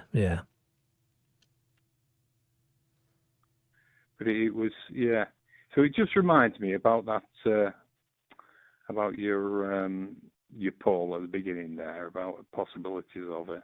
Yeah. So do you think somehow then you did summon this light? Do you think it reacted to you in whatever sort of trance state you'd managed to get into? Whether we were just there out of coincidence or whether we summoned it, I'm not sure summoning's the right word. Whether we tuned into it or whether it had tuned into us, or whether right, yeah. It was just a matter where you were there at the time. But then I can't remember why we really went up there anyway. Yeah, why you chose that? I was going up there around about the time to outfit and what have you. It just seems an odd time of day to be doing that. I think it was about 10:30, maybe 11 o'clock, maybe even a little later. Right, yeah, it's okay. It was, just one of them. Just one of them, yeah. And sort of, did anybody else sort of, how do I ask this? So in the following sort of days, weeks and years, have you told other people about this, and what's their response been? Yeah, I have. Yeah, I have. Other people say they've seen other things up there, but it's, to me, it's quite interesting because it's overlooking, and it's probably only about 8 to 9 miles away from where Alan Godfrey, haven't you? Oh yes, of course, yeah. Oh yeah, and going over to Todman and that way. Yeah. So it's basically all fields and moors till you hit that sort of region. Yeah. So I mean, it is known of a bit of a hot spot further over. I see. Yeah, it's just so moorland, I don't know isn't it? whether there was something up there. A bit curious about you. Yeah, I'm not sure about whether this owl was tied into it or not. It just seemed so huge. Yeah. Seeing it actually stood up. Yeah, in the moor, it seemed quite unusual. It's what they call a synchronicity, isn't it? Something that just may well be related, but you're just not sure. Yeah, I think it's one of those where I looked into later on, and owls were quite featured a lot. Yes, yeah.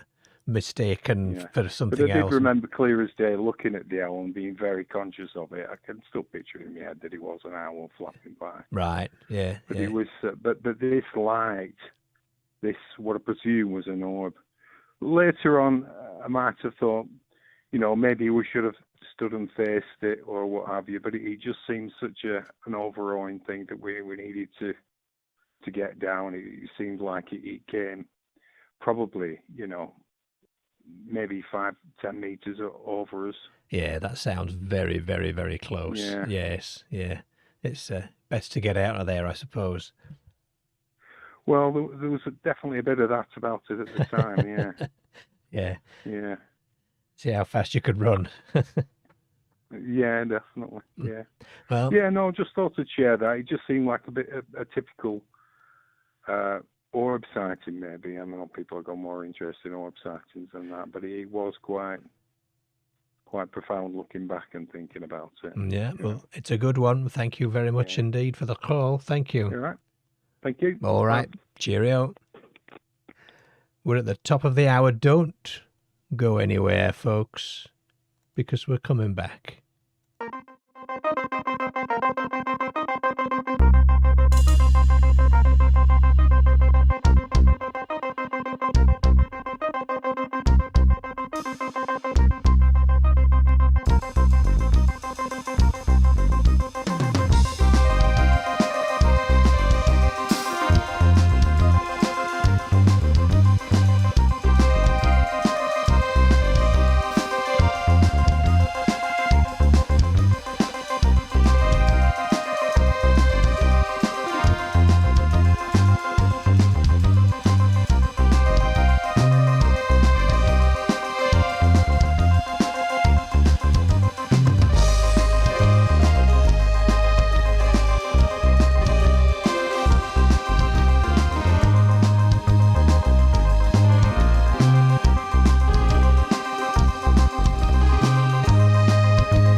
This is Eerie's Vault Live, and I am your host, Leon Eerie, and this is your number one stream for the weird, the strange, and the unexplained. That's right, the strange and the unexplained. Hope you're enjoying Clifford Farnham White's latest compositions there. No, and I'm not playing them live, unfortunately. I would be very talented if I was, but they are new recordings for 2026 from Clifford Farnham White, which of course I've divulged to my loyal live stream viewers is actually me, under a pseudonym for a composer. So there you go. Yes, I haven't made new music in about 20 odd years, and I'm really enjoying it. So just insert them into the show every now and then. So we're hanging on for a little bit longer, hanging on here. The chat is absolutely bubbling away.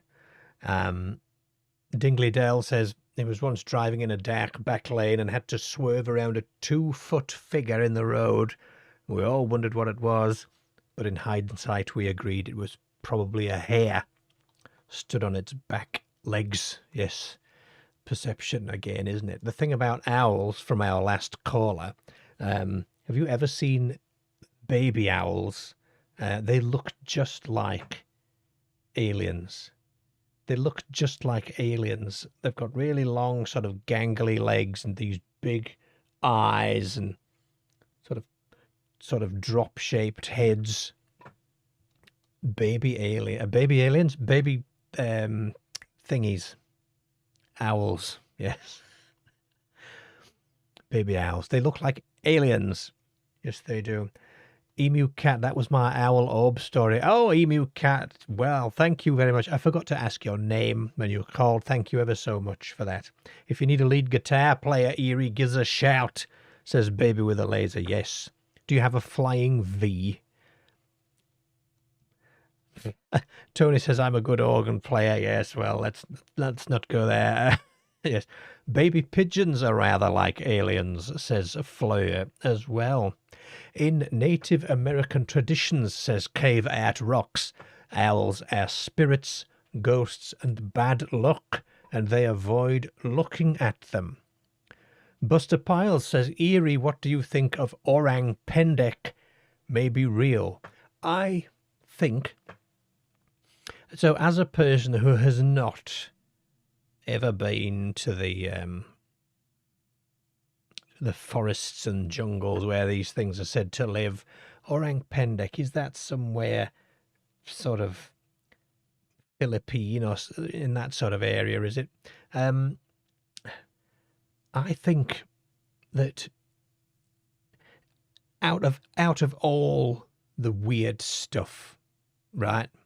Out of all the weird things in the world, lake monsters and goblin-y things and, big Sumatra, that's it, thank you, big flying monsters. Out of all that stuff, the monsters that look like us but with hair are probably the most reasonable assumption you could make. You could reasonably assume they're a reality because they're not biologically unheard of. The shape of them.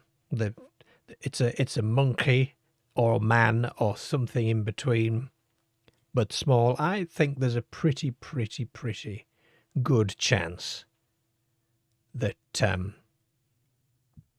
the Orang Pendek is probably a real thing.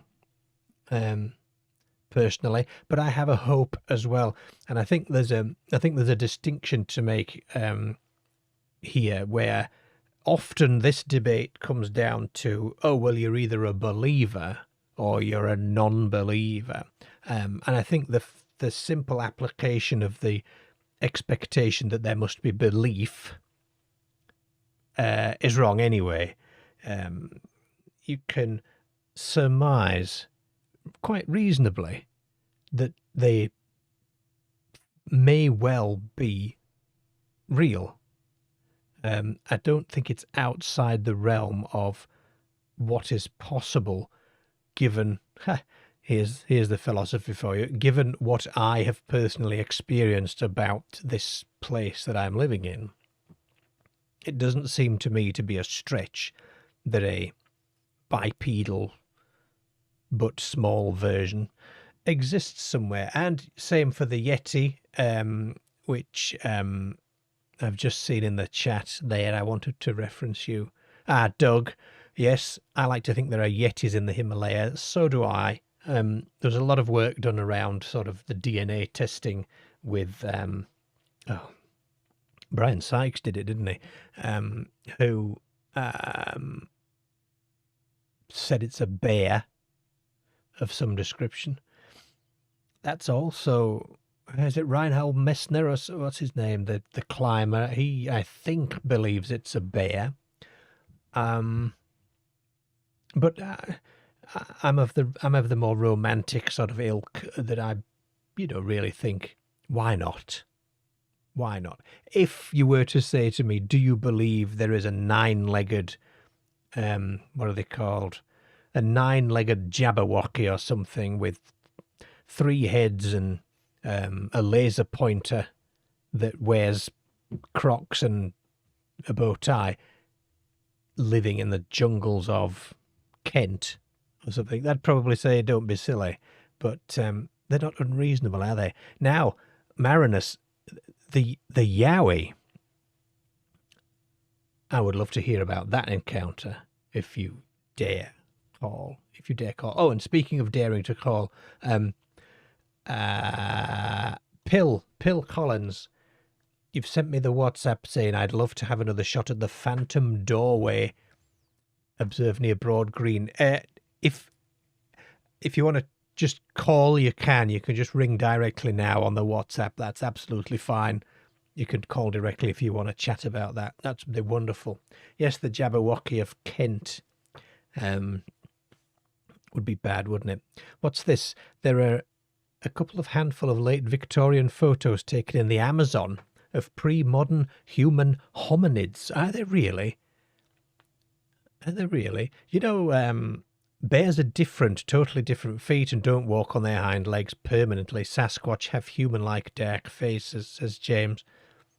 With the destruction of the countryside, when are we going to see urban yetis? Now, this is quite a realistic expectation, actually, as we encroach. Now, again, my thoughts go to Japan here, because Japan, in about the last sort of 5 months or so, has had an insurgence of bear attacks, bears running around the streets, bears attacking little old ladies who was just going to have their onigiri somewhere in a little kisaten down the road, and they are attacking people because there's no food, I think, where they are, and because of the encroachment into territory. So if you are encroaching into territory, that's surely when these encounters will begin. And, have you heard of the Zoobies?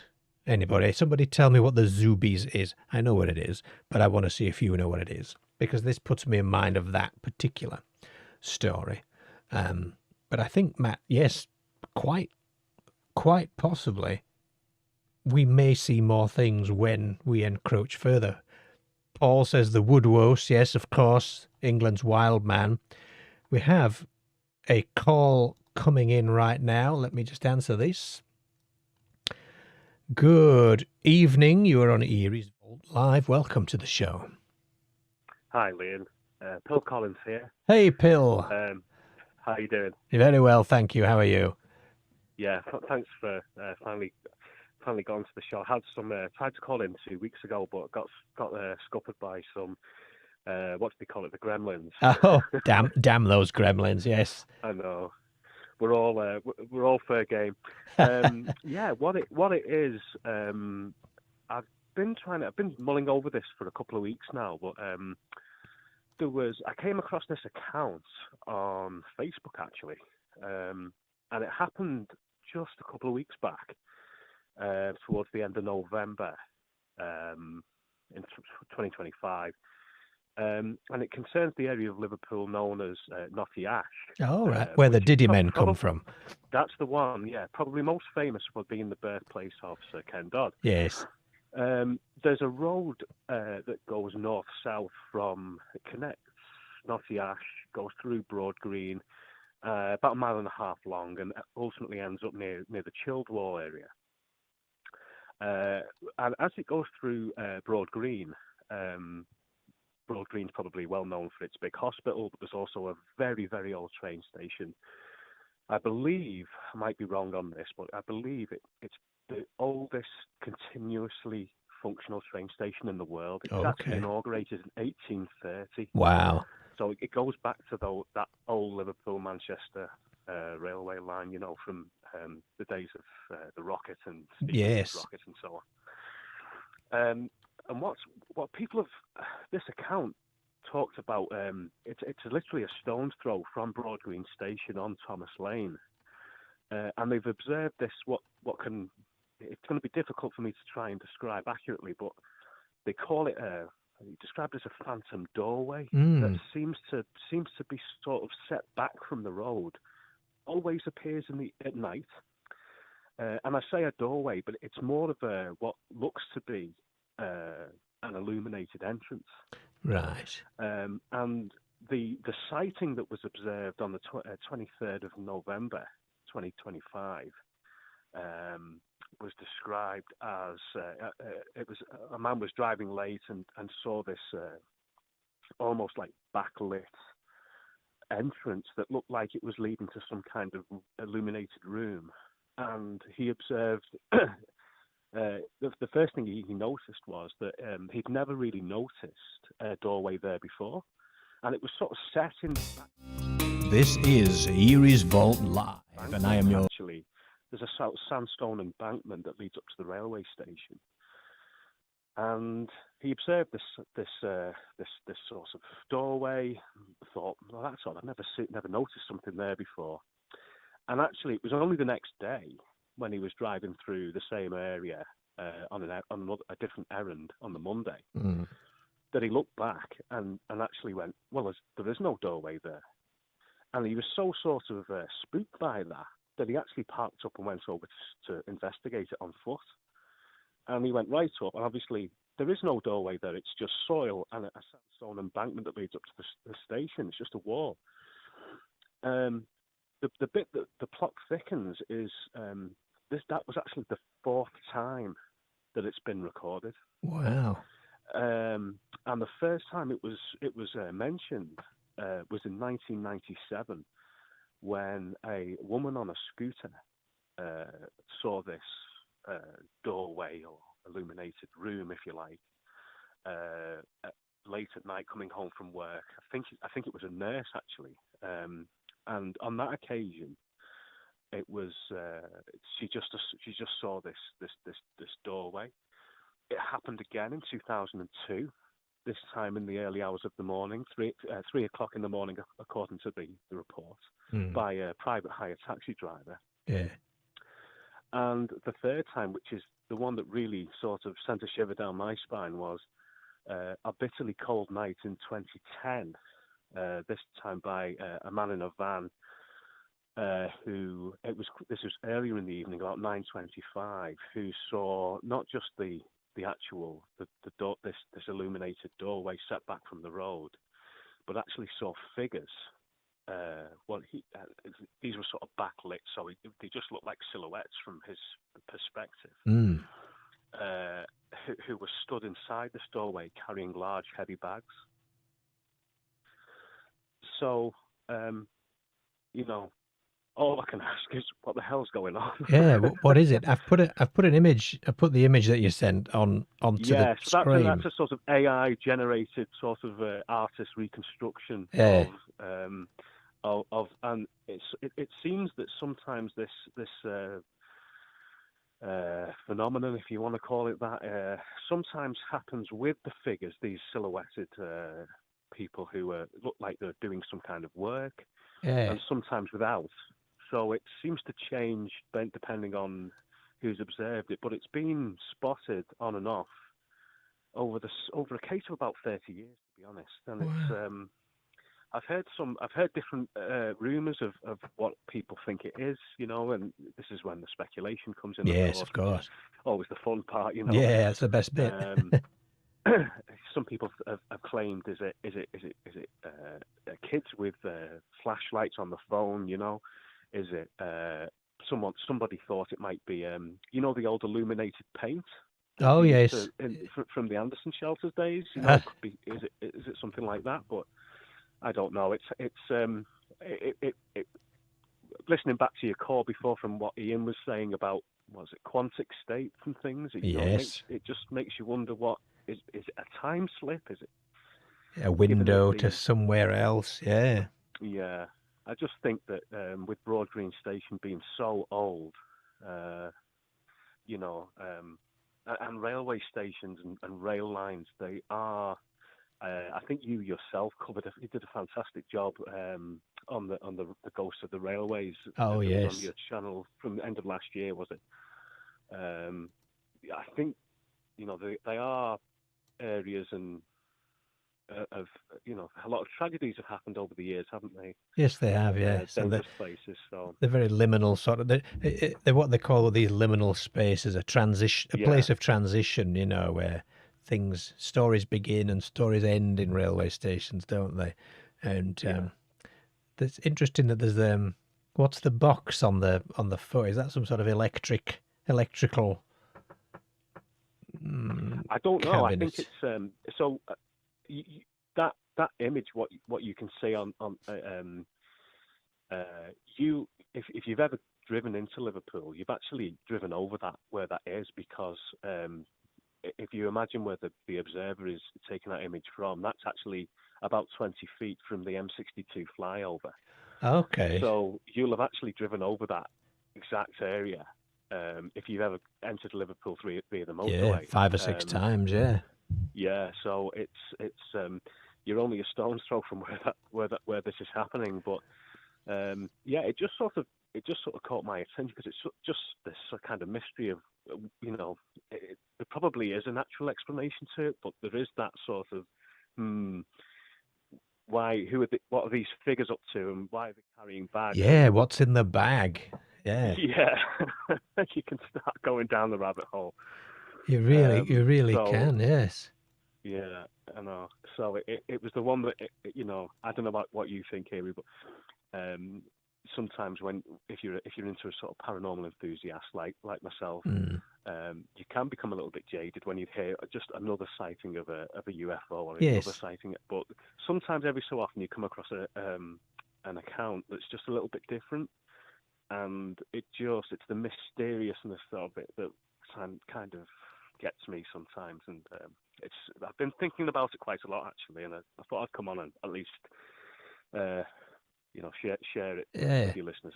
It's a good one. It's a good one, and I know what you mean. You sort of, especially churning videos out at the speed I have been, you sort of think, oh really, another alien, wow, another UFO, fabulous, and you find yourself looking for the weird things amongst weird things.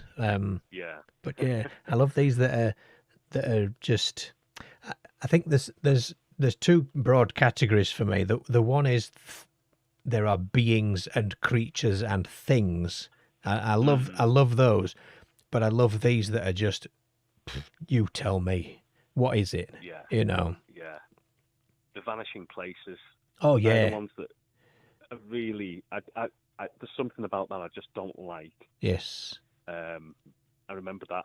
I always go back to that fabulous account from Apple Tree Wick. Yes. End of last year.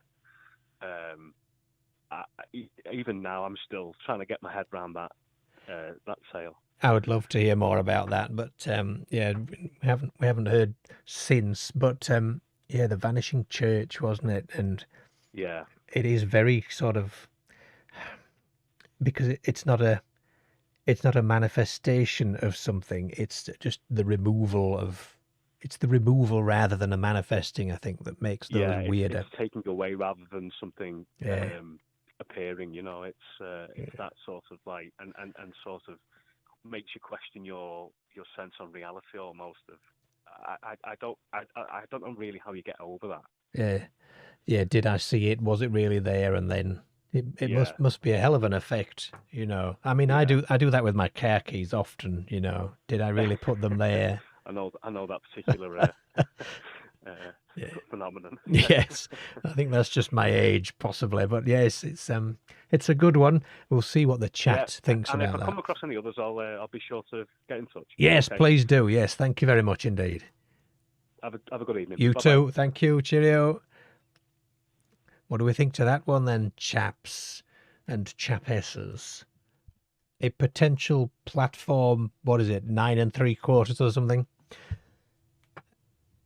A potential opening in a railway station sort of embankment wall. Curious that there is the electrical box there, because we know electrics can interfere with perception sometimes, you know. Certainly they can. There's been lots of phenomena seen in the Liverpool area, says Tony. Yes, I can imagine.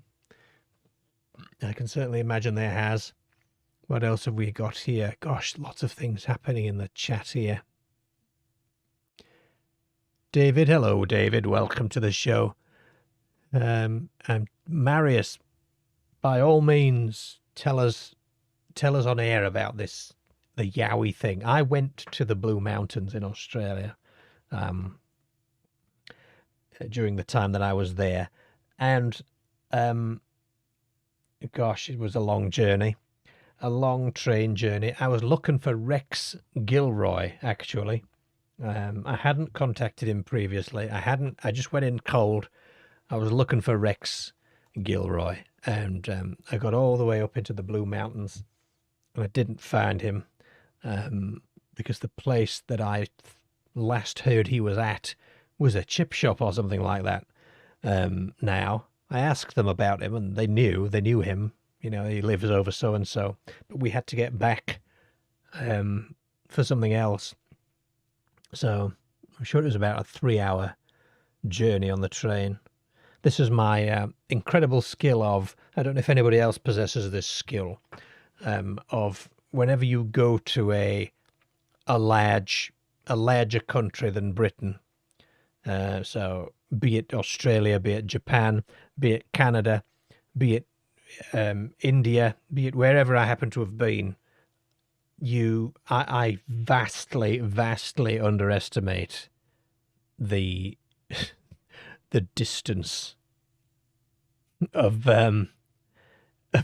things, you know. And I thought, oh, we'll hit the Blue Mountains, no problem, and then we'll be back down, and it'll be nice and easy. But no, it took a very long time to get there. I did see a Yowie of sorts, not an ape man, but there was, from memory, I'll have to watch the video again, but on the way back down, there was sort of a bit of a clearing in the forest, quite close to the railway track, opposite a road, and it just said Yowie in big letters on like this rock face. That was quite cool, but no Yowies at all.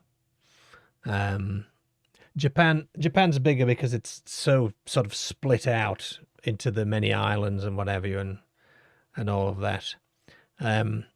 Massive distances in Australia, I know, and I mean just hitting WA in the plane on the way over. You hit WA, and you've still got all the way to Sydney to go. I mean that in itself is a heck of a journey, you know.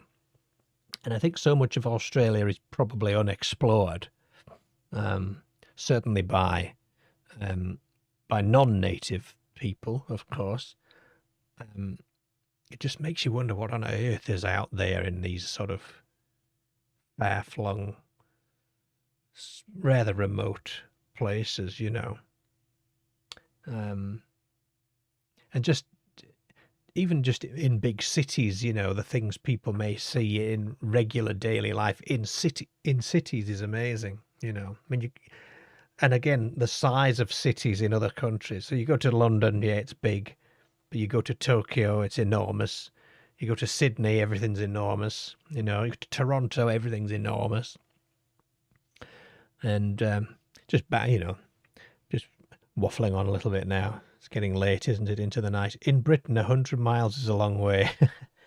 In Australia, 100 years is a long time, says Paul. Yeah, I did love Australia, I have to say. I'd like to go back there. Dad was a prosecutor in Western Australia when he had the Yowie encounter. What happened then? You could put it in the chat if you want to. What's the encounter? What form did it take? Was he looking for one, or did he just happen upon one? What's the Moihau? Is that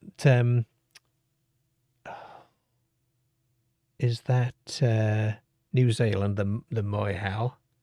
Something like that it's called, isn't it?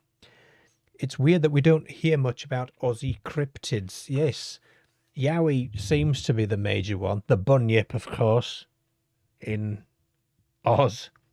There's the good old bunyip, isn't there? There is supposedly an enormous monitor lizard in the outback that still exists. There is Gary Opick and his work with the thylacine and all of that.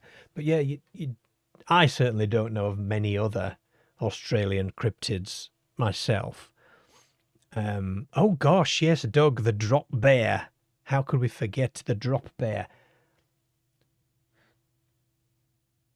The dangerous drop bear. Eerie, did you see the video of a Japanese man who recorded the odd activity in his house? I didn't. Tell me some more about that, please.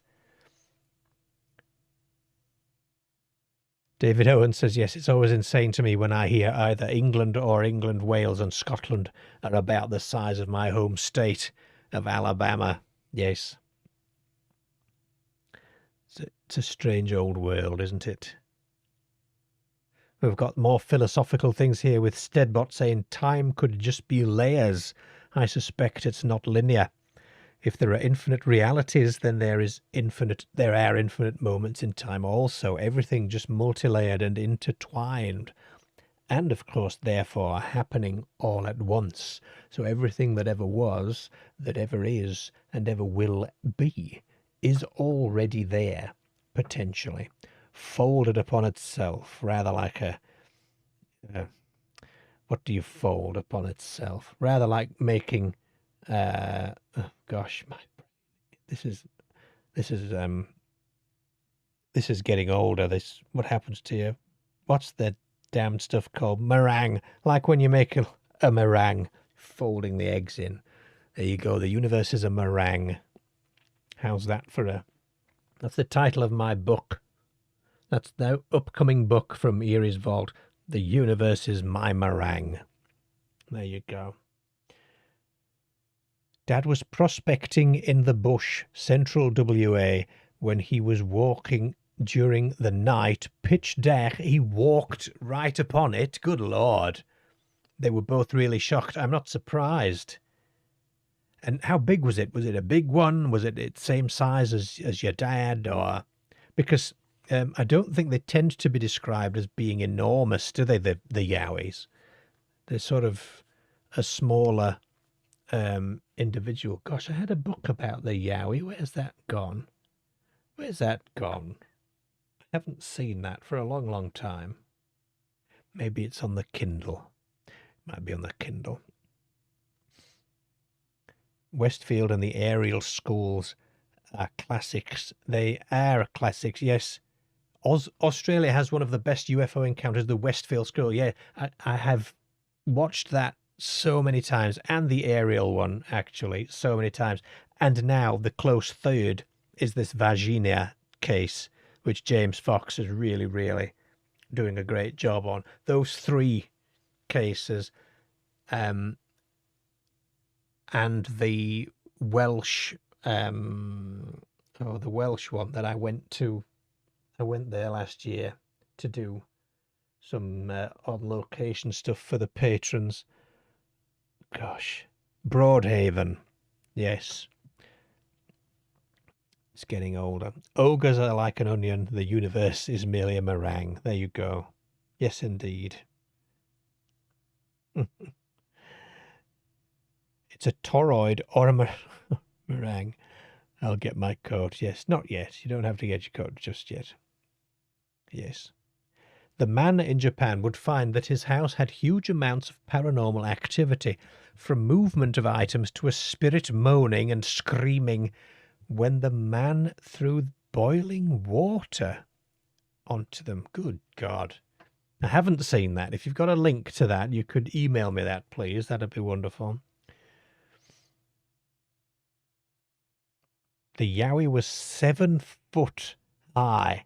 My dad was very short. It scared him enough he quit his job and moved to the city. Goodness me. The Yowie to me feels rather more ancient than something like the Sasquatch. I don't know why, and maybe it's the lack of information about them, right? But to me, the Sasquatch feels like it's been there a long time. If we take the Native American law as representative, factual, if you like, although after our conversation with Ian, you know, it's all perception at the end of the day. But if we take that as read, then it's a pretty ancient being, but somehow the Yowie feels more ancient than that, to me, and I don't really know why. That's interesting. That was an interesting sentence for you, wasn't it? Yes. When he threw water onto the area where the spirit was standing, it moaned and went silent. His home was near ancient burial mounds. Goodness me. Well, of course, in Japan, they have all sorts of ghostly things, don't they? Everything has a spirit in Japan, and not an evil spirit necessarily, but it's just the nature of the way that populace is, really, is that all things have a spirit, you know. It's a bit creepy, the outback, I think, especially to Brits who are used to lots of people. There's a lot of dark out there. Yes, those dark, the dark places where people just don't go. You know, what's really in there? I wish I could remember the name of that project that Jeff Meldrum was doing. What's Falcon Heavy? Have I made that up? I need to see this now. Falcon Heavy. It's that's SpaceX. Goodness me, no, it wasn't that, but it was Jeff Meldrum, blimp or something. It was called. What was it? He's talking about the idea of creating a dual airship with a catamaran-style design that would find Bigfoot, of course. Why did I think it was called Falcon Heavy? He must have called it Falcon something. Anyway, I can't see that. I'm not going to go digging for that just now. So, nobody's been able to say what the Zoobies were. So the Zoobies is one of my favorite Bigfoot stories. I'm going to Google it, actually, just to get it right for you. It's a Bigfoot story. It's a San Diego based thing. And essentially, it is, I think it's from the 70s at some point. I think, sorry, just a bit of dead air there. In 1970, a family of Bigfoot-like creatures called Zoobies. That was apparently the name given to them by the chap who witnessed them, but there's a bit of contention because what did he really say? Did he say that? Was it misheard? These were observed on multiple occasions by a San Diego psychiatrist named Dr. Badua and his family near their Alpine, California home, as reported in an interview with San Diego County Deputy Sheriff Sergeant Doug Hughes, who investigated the sightings. And it's a classic Bigfoot thing. So it's 1970-ish. Dr. Badur and a member of his family observed these multiple large Bigfoot-like creatures in the area. There was some... gosh, I'm trying to bring it to mind and not doing an incredible job. I think that the family bought this house from an older couple. It was right on the edge of the forest. And the sellers of the property had these light bulbs, had these certain colour light bulbs outside the house. And they made a big deal about don't change them. Don't change those light bulbs. They're that colour for a reason. Blah, blah, blah. Anyway, this family moved in, this Dr. Badur and his family. And I think there were a couple of apple trees on the property. There were chickens, so some chucks there, and bits and pieces. Bit of a sort of homestead, I think. And there started to be activity. I think he changed these horrible yellow bulbs that were outside. I think he changed these horrible yellow light bulbs into some bright ones or something, or maybe just took them down completely. And they started having this activity, okay, and it was I think messing with the house. I think apples were eaten from the tree, and so on. Anyway, this came about because he was stopped by a 2-man patrol unit. He was traveling eastbound from San Diego to his home in Alpine, and on the front seat of his car he had a loaded 44 Magnum with a 6-inch barrel. It's a Dirty Harry special, right? It's the biggest caliber handgun you can buy. And of course that got the police's interest, right? It wasn't he wasn't the contact, the guy who told this tale. It was what we call the cover during this particular stop. My partner was the one who made the first contact and found this gun. He secured it and was asking the doctor, oh, look out, we have a call. I was in the middle of Zoobies, but here we go. Good evening, you're on Eerie's Vault Live. Welcome to the show.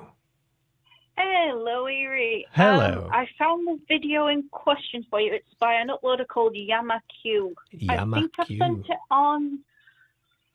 I had to send it on WhatsApp because I can't... My brain's just not up to emailing today. That's all right. That's not a problem. I think I've got it here. Let's have a look, shall we? It does actually show the original videos with the ghost, the ghost being splashed with boiling hot water. It was obviously I saw it a couple of years ago, and obviously I like Japan, so yes, it was something different. So YamaQ mountain, Yama mountain, right? So, oh, I can hear it. Is that playing through the? Hopefully, I'm not sure. I think people might be able to hear that. Oh, that's horrible. Yeah, that was. You see, I heard it a long time ago, and I'm like, God, if I heard it in the middle of the night, I'd be going, God, that's kind of scary. That's horrific. I like the first. I like the first comment though on the video, which is this guy's like, "Shut up, I've got work tomorrow." I know. Because it's I think he did a follow-up video where he did go to, I think, a priest or something like that. Good Lord. And he discovered that his house was across from old burial mounds, and these were spirits who were just kind of unhappy, I suppose. Oh, the Yamabito, as they might call them, the mountain people. Or... Yeah, they were. It's there was a video from YamaQ where it was in his house, And in the bathroom, he got fed up, so he put a camera up. He had camera, he had sensors and everything. And he found one night, to his dismay, that in the bathroom, the door where his shower was, the ghost used to slam the door and rattle the door. Oh, God. And I'm just watching it going, it's always at the same time. It was always at like 3:15, 3 o'clock-ish. And I'm like, how does that man sleep with all these ghosts just messing up? It makes you think, doesn't it? Yeah. But, I think some people just, I mean, there's two things, isn't there? Either it's a hoax thing and he's making it up, or some people do just become so acclimatized to the sounds and things like that that I wouldn't be able to, I don't think. Yeah, you just, I think sometimes you just do.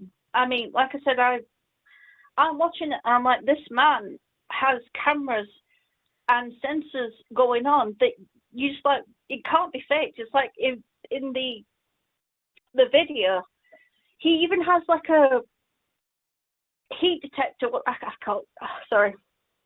Brain's not working very well, but like a heat detector. Oh, like a thermal camera thing, yeah. Yeah, on there, and he's obviously, you can't see anything because it's not picking up anything thermal where the sound is coming from. Yeah. So he threw a load of like boiling water, and it just disappeared. It's like I've just got to that part of the video as you're saying it. Yeah. He's out. I'm like, at first I'm like, wow, he's determined. He's just going to throw it at the ghost. Yeah, he's brave. Well, it might, who knows? Maybe it'll get rid of him, but goodness me. Yeah, so there's nothing there, and this chap throws, there seems to be a stain on the floor or something where, and then the noise stops. I do not know what to make of that. I feel like I don't want to know anything more about that. No, because I'm laying in bed. Obviously, I'm not feeling myself, and I was just like, oh, that would be interesting to show. Yes, the Yamakyu stuff. When you mentioned about the Yamakyu stuff. Yes, you're quite right. It's interesting, but it's also a bit too frightening for me. Yeah, it's almost like maybe I don't want to mess with yokai at this time of night. Yes, exactly. Leave the yokai alone. That's right. Yeah, but no, I was just thinking about. I'm like, I'll say that. Yes. Well, thank you very much. No problem. All right. Take care. You too. Cheerio. Goodbye. Bye. It's not the video I wanted to watch just before midnight, but nevertheless, I shall have to read Mary Poppins or something to see if I can sleep today. What's this? Eerie. Tiffany wants opinion on Bigfoot. Is he psychic? Well, it rather depends on your viewpoint of what Bigfoot is, I think. There's a chap, oh gosh, Kiwani Lapsaritis has probably the larger body of work. I don't think it is. Personally, I don't think it is. But Kiwani Lapsaritis probably has the larger body of work on the psychic Sasquatch. But there is a book called, it's called The Neighbors or something, or the, oh gosh, what's his name? Tom. It's not here, it's in storage. I can't just reach for it and tell you who wrote it. There are a number of books that follow that sort of it's not an agenda, is it? But that sort of theory that Bigfoot is a psychic being. Lots of correlation between Bigfoot sightings and UFO sightings and lights in the sky.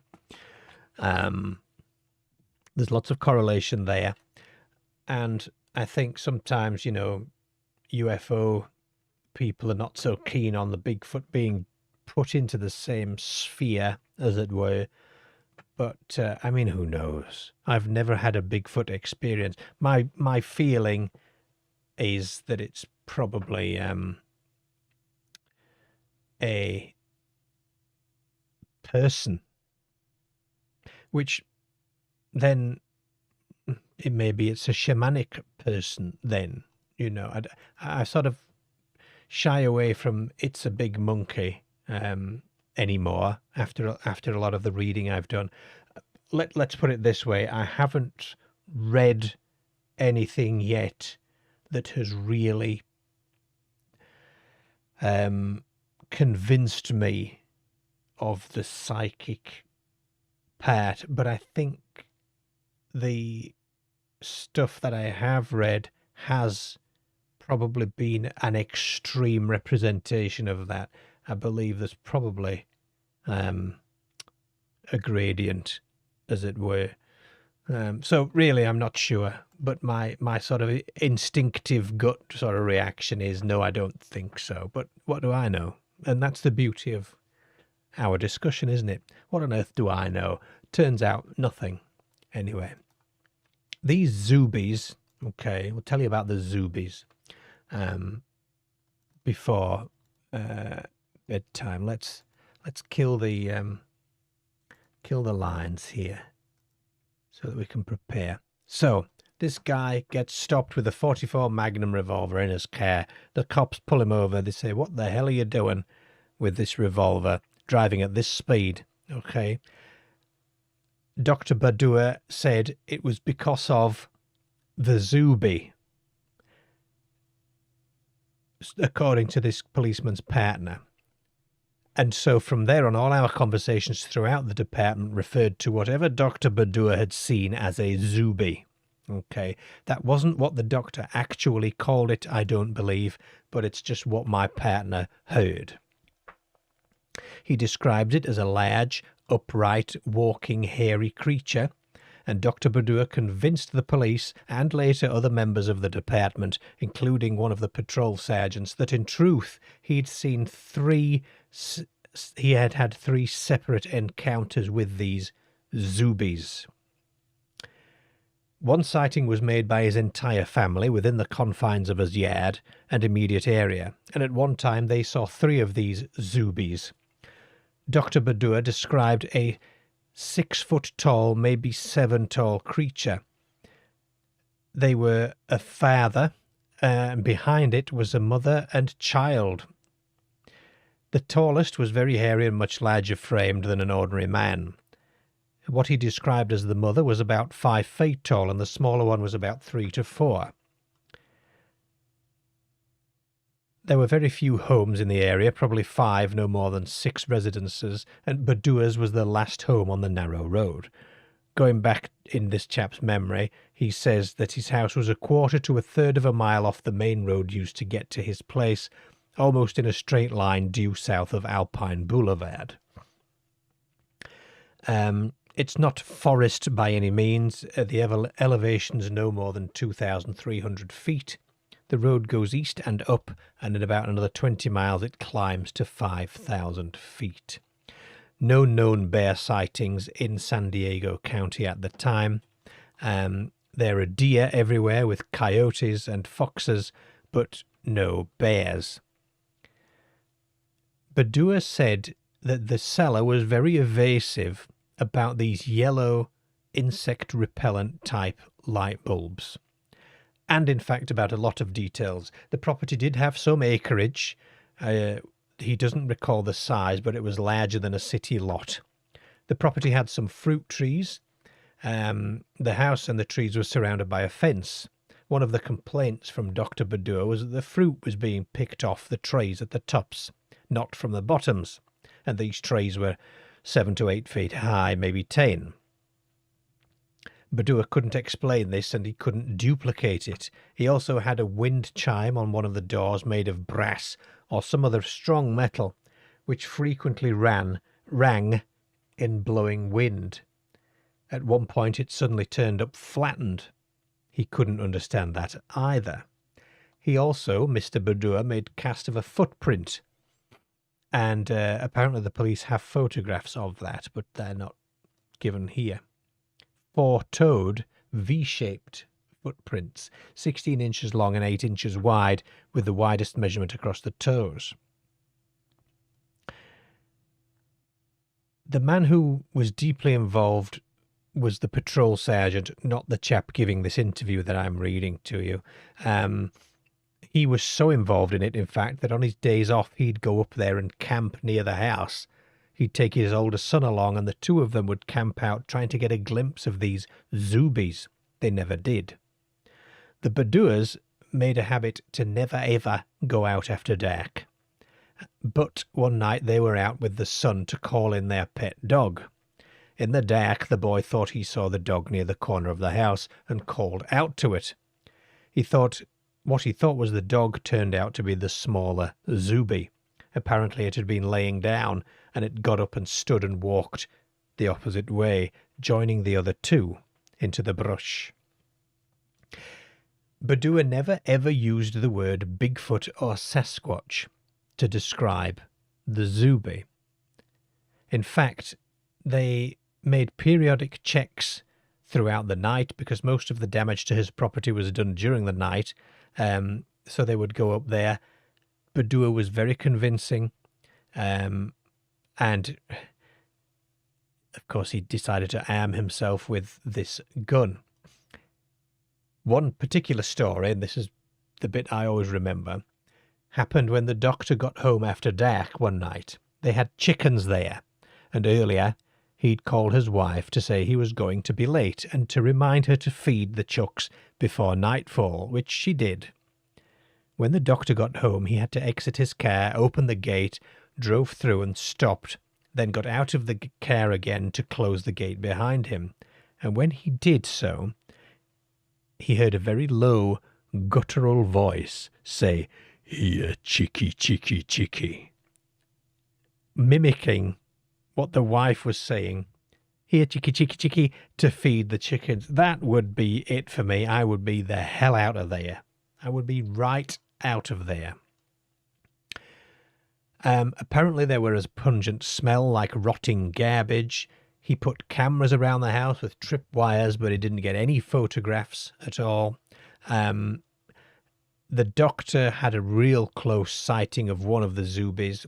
There were many other sightings, and of course, the police had other things to do, right? So this interview really sort of peters off there. But that's what I remember. I always remember the "here, chicky, chicky, chicky" bit. Because how terrifying to be in the pitch black and hear that. Goodness me. I wouldn't like it. So a Zubi, I think, is a Bigfoot type thing, although Badua never used that terminology to describe it. So really it's quite I mean, I assume it's a Bigfoot thing, personally. Goodness knows what he meant when he said it. Now, the interesting thing about this is, I wonder if the book ever came out. Several years ago, I had an online presence in the Bigfoot community, and I had written a blog piece about this, attempting to identify the location, because I was really into sort of finding where these things had happened. And someone claiming to be Dr. Badua's daughter responded to me, telling me I was extremely wrong. I was very, very wrong, and the location I'd said was absolutely incorrect, and all of that, which turned into a bit of a conversation. And she was seriously considering writing a book. And you know, this is the first time in a very long time that I've actually thought about that. I wonder if it ever materialized. I don't know. She was going to write the book about the stories and really sort of lay it out there. Nevertheless, it's 0 hour. Look, we've hit the midnight hour. Ladies and gentlemen, I want to thank you again for a wonderful show, an enjoyable show. Thank you, callers. Thank you, emailers. Thank you, Fleur, for the spooky video just before bedtime. And all of that.